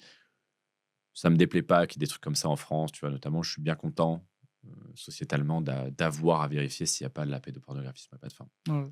Évidemment, c'est des coûts, mais ça me dérange pas voilà. Et qu'est-ce que tu penses de faire des formations pour former directement les modèles? Alors, Tu vois, du coup, tu formes des mecs pour faire des agences. Ah oui, ça, c'est pas bête. Parce que t'as Alors. des modèles qui suivent la formation. Alors, j'adore mes modèles. Mais très souvent, ça les fait chier. C'est-à-dire que le côté marketing, vente, un peu brutos, les plugins, les stratégies d'acquisition, machin, c'est un truc de mec. Je suis désolé, mais l'entrepreneuriat. non, mais citez-moi une grande marketeuse. Citez-moi une grande copywriteuse. Non, mais si. Non, mais des grandes chefs d'entreprise. Attention, il y a des grandes chefs d'entreprise. La meuf en rouge, comment elle s'appelle Qui? La meuf en rouge sur LinkedIn. Ah oui, la meuf en rouge, ouais, Lorraine. Ouais, c'est ça, ouais. Toi aussi, Amandine Barthes aussi, elle est spécialisée dans le SEO. Bon, t'en as plein aussi des meufs qui font de. T'as la meuf du crayon aussi, comment elle s'appelle aussi 16, ouais, c'est une bonne vendeuse, c'est une très bonne vendeuse. Ouais, donc t'en as plein quand même des. Mais vendeuse, mais le marketing, non. Si, moi j'ai Bah, non, acheté une mais- formation avec une. Comment elle s'appelle la fille aussi j'ai fait la formation sur le personal branding. Non, mais encore une fois, ça peut tout à fait. Il y a des exceptions. Évidemment, quelques meufs qui vont être très bonnes là-dedans. Mais tu réfléchis en termes de tendance pour un marché. Et oui, le truc de. Bah, demande à une modèle que tu croises. Tu kiffes faire du chatting? Répondre aux mecs en chien? Ouais, c'est J'ai eu sûr. la chance d'en aucune ne veut. interviewer une. Aucune ne veut. J'ai fait une vidéo avec une modèle OnlyFans. Avec qui ça? Elle s'appelle Julia. Julia qui? Je connais pas Ce son sera nom. sur Instagram. Je te mettrai le. Et donc elle travaille avec Hugo Original. Ouais. Et donc elle était serveuse. Un jour, Hugo lui propose de faire ça. Elle accepte. Elle le fait. Au bout de 6 jours, elle gagne 10 000 balles. Elle se dit, bon, ok, je vais en faire mon métier. Et effectivement, elle m'a dit exactement ça, c'est qu'elle n'avait pas envie de faire du marketing. Voilà. Elle m'a dit, elle avait à peu près genre 1000 conversations ouvertes. Elle me dit, je peux pas passer mon temps au téléphone à essayer de faire des conversations. Je préfère payer des gens à faire ça que moi être sur mon téléphone à ouvrir 1000 conversations. Déjà, les mecs tendanciellement sont meilleurs en marketing, c'est une vérité statistique. Et ensuite, en plus, les meufs n'ont pas envie, quoi. Donc, de la même manière que j'ai pas vraiment envie de me former à la comptabilité, j'ai plus envie qu'on le fasse pour moi. Oui, mais sinon, c'est comme des closers. Tu préfères prendre des closers, des commerciaux, plutôt que d'apprendre. Voilà, c'est ça. D'apprendre à faire toi-même, quoi. Donc, oui, par exemple, les modèles, elles n'ont pas envie de se taper une formation de 10 heures. Un mec, si tu lui dis que tu peux gagner beaucoup d'argent, machin, il peut le faire. Bon, je ne suis pas aussi radical là-dessus, mais effectivement, sur les tendances, effectivement, il y a plus de mais gars qui tout n'est que tendance. C'est de la généralisation parce que tu peux pas réfléchir, tu fais pas un minimum de généralisation. Mais oui, évidemment, il y a des meufs très bonnes en marketing, mais statistiquement. Oui, tu as les formations de dropshipping, je pense que. Oui, Yomi, il en vend plus à des gars qu'à des meufs. Oui, je pense, ouais. Alors après, tu sais qu'il y a des Yomi femmes qui sont aussi dans la vente de formation de dropshipping. Il y a Borajo, ouais. Ouais. Ouais, mais du coup, ils se focalisent du coup à recruter des femmes. Oui, c'est ça, ouais. Donc ça se fait aussi. Il y a aussi un marché là-dessus. Céline Bourajo, moi j'ai eu au téléphone. Elle fait, je sais pas, elle faisait plus de 100 000 euros par mois de vente de formation que pour les femmes, quoi. Ou Margot. Mais attention, c'est pas parce qu'il y a Marco Conigo. Ouais. C'est pas parce qu'il y a beaucoup enfin, c'est pas parce qu'une meuf vend beaucoup de formations à des femmes que les femmes sont meilleures en marketing. Enfin, j'arrive pas à suivre sur le raisonnement. Bon, si, après, une femme, elle peut se former, elle peut être aussi bonne qu'un homme sur le marketing. Ça, c'est. Non, mais bien sûr. Non, mais ce que je veux dire, c'est que oui, il y a des marketeuses, voilà, Margot, Lynn, etc. Mais il y a quand même beaucoup moins que les mecs. Ouais. Et puis même, après, il y a aussi des différences génétiques qui font qu'on a plus d'appétence pour certaines choses. Enfin, le milieu de la vente, c'est quand même un milieu très brutal, très agressif. Bah oui, un homme sécrète plus de testostérone et donc il a plus de capacité à s'habituer, à résister, à évoluer dans un monde brutal, agressif. Je sais pas, parce que tu vois, quand on en parlait avec Romain et Lucas, ils disaient que, par exemple, là, ils vendent des formations pour les infirmières. Infirmières libres. Ouais. Donc ils prenaient que des closeuses, tu vois. Parce que c'était, ils se rendaient compte que c'était une femme pouvait vendre plus facilement à une femme. Et donc c'était des bonnes closeuses. Oui, mais là, c'est du closing, c'est pas du marketing, je trouve que c'est pas pareil. Ouais. Ah, le marketing, je pense que ça doit être aussi pareil. Je pense que tu vois, si je dois lancer un business pour les femmes, tu vois, pour vendre quelque chose aux femmes, je prendrais plutôt une femme pour faire du marketing. Mais tu vois, ce qui est très drôle, c'est que moi, je connais aussi les dessous de. Enfin, tous les noms qu'on a cités, je les connais. Et ce qui est très drôle. C'est que des hommes qui bossent dessus. Mais tu crois que qui a fait le système de vente? Ouais. Mais moi, je le sais. Oui, C'est oui, marketing, oui. De Tu prends Sophie je Julie. peux Tu pas prends tout dire, Sophie mais Julie, je pense que c'est une bonne marketeuse. elle fait de la prestation de service, elle fait quelques dizaines de cas par mois. Je l'aime beaucoup, hein, je l'aime beaucoup cette fille. Mais c'est pas non plus. Non, mais tu vois, de tous les noms que tu as cités des grosses marketeuses, à chaque fois, il y a eu un mec derrière qui a fait tout le système de vente. Mais je les connais. Je connais les mecs derrière et les marketeuses en question. Et c'est intelligent de leur part parce qu'elles ne feraient pas les chiffres qu'elles font aujourd'hui si elles n'avaient pas collaboré avec ces associés-là, ces personnes-là. Mm. Mais Oui, le après, fait est que leur personal branding est excellent, mais tout ce qui est VSL, système de vente, positionnement, c'était trouvé par des mecs que je connais. après, c'est sûr que bon, c'est comme les développeurs, tu as plus de mecs développeurs que de femmes développeuses, tu vois. Et donc forcément, parce que de base, ça les intéresse moins au sujet ou parce que la Voilà, société mais fait que exactement. donc peut-être qu'effectivement le marketing. Après, quoi que encore, tu vois, je pense que dans l'université, quand tout ce qui est marketing digital ou quoi, je pense que tu as beaucoup de femmes quand même dans les Oui, mais écoles c'est de parce que commerce c'est ou quoi. c'est chill, c'est Ouais, c'est ça, ouais. matcha, tu vois, c'est. c'est- C'est comme les cuisinières et les chefs, quoi, tu vois. Et les chefs étoilés. quoi. Oh, non. Voilà, ça. Mais il y a des stats, il y a des chiffres. Bon, je vais pas réussir à vous convaincre là-dessus. Ouais. Bon. Et après, sur le truc d'OnlyFans, il y a beaucoup d'hommes aussi ou pas? Tu recrutes aussi des Mais hommes? non, mais de la même manière que malheureusement, oui, il y a des mecs qui marchent très bien, il y a des Laurent, etc. Mais c'est pas un marché qui est. Qui est énorme. Putain, Les- c'est pas lancé aussi les- dans la formation Adélan et Si, tout elle fait une formation de séduction, mais qui n'avait pas trop marché. Non, non, mais dans les managers OnlyFans, non Je crois pas. Bon, alors je l'ai pas su, mais ça m'étonnerait. Ah, on m'a dit ça, parce que moi je ne Bon, suis pas, bon. mais ok. Alors j'ai entendu ça, mais alors non. Ah non, mais ouais, voilà, les différences biologiques font que, bizarrement, les femmes, elles achètent beaucoup, beaucoup, beaucoup moins de contenu érotique, quoi. Oui, le marché Parce que est petit. différence génétique. Donc, il y a très peu de créateurs de contenu. Moi, j'en connais 3, quoi. AD, un mec qui s'appelle Jordan et un mec qui s'appelle Jeff. J'en connais 3, quoi. Alors que des modèles femmes, j'en connais peut-être des centaines. Ouais, ouais non, c'est sûr. Nous, on peut pas se faire 20 000 cas par mois. Sur OnlyFans. 20 000 cas, ça me paraît beaucoup. 20 000 Deux cas, beaux chauves c'est comme ça, pas mal. Ok. Bon, c'est pas mal. C'est cool, hein? Je sais pas combien de temps ça fait. Je sais même pas combien de temps on a duré, mais ouais, franchement. Bon, en tout cas, merci en tout cas pour ton temps, Merci pour à ta vous, les gars. transparence. Merci Tu à fais vous. souvent des podcasts où c'est toi l'invité? Moi, ces derniers temps. Là, ça fait 3-4 mois que je suis plus focus sur toi, les merci. modèles. Mm. Mais ouais, là, c'est cool. En plus, il se passait pas mal de trucs récemment avec le fondateur d'OnlyFans et tout, donc je suis trop content d'avoir pu en parler. Bon, ça, c'est cool, hein, franchement, que les mecs ils te contactent et Bon, tout. c'est énorme. grave. C'est un de mes plus gros, une de mes plus grosses fiertés jusque-là, quoi. Parce que c'est l'adoubement, c'est Ouais, c'est ça. la reconnaissance du truc, quoi. Franchement, ouais. C'est du bon flex, ça. Ouais. Génial. Je conclue parce que j'ai Vas-y, vu que tu n'avais pas voulu faire l'intro. Donc, c'est toi qui fais les intros et les conclusions, mon frère. donc bon, Manoa, merci encore. Franchement, Merci à vous, les c'était gars. génial de pouvoir échanger avec toi. Surtout, c'est un sujet hyper clivant et encore une fois, tout un univers à découvrir. Il faut aussi en parler parce que c'est dans l'univers d'aujourd'hui et c'est de plus en plus sur les réseaux. Donc, c'est intéressant de savoir ce qu'il y a derrière. Et on voit que bon, tu as l'air d'être un mec hyper stable, hyper cohérent, et très bienveillant finalement, franchement. Yes. Donc ouais, merci encore pour ton temps. N'hésitez pas à nous poser plein de questions en commentaire. J'imagine qu'il va y en avoir. On demandera à Manoa d'y répondre s'il On voudra répondre nous à aider. chacune question.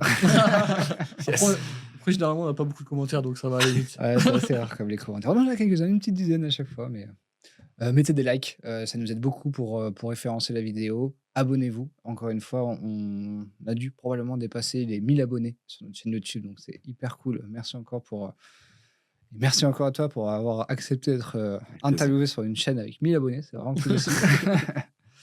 Et on se dit à la prochaine fois pour une nouvelle interview. Bye les gars. Bon, je peux redevenir méchant maintenant. C'est bon. C'est bon. Ouais, c'était cool. Grave.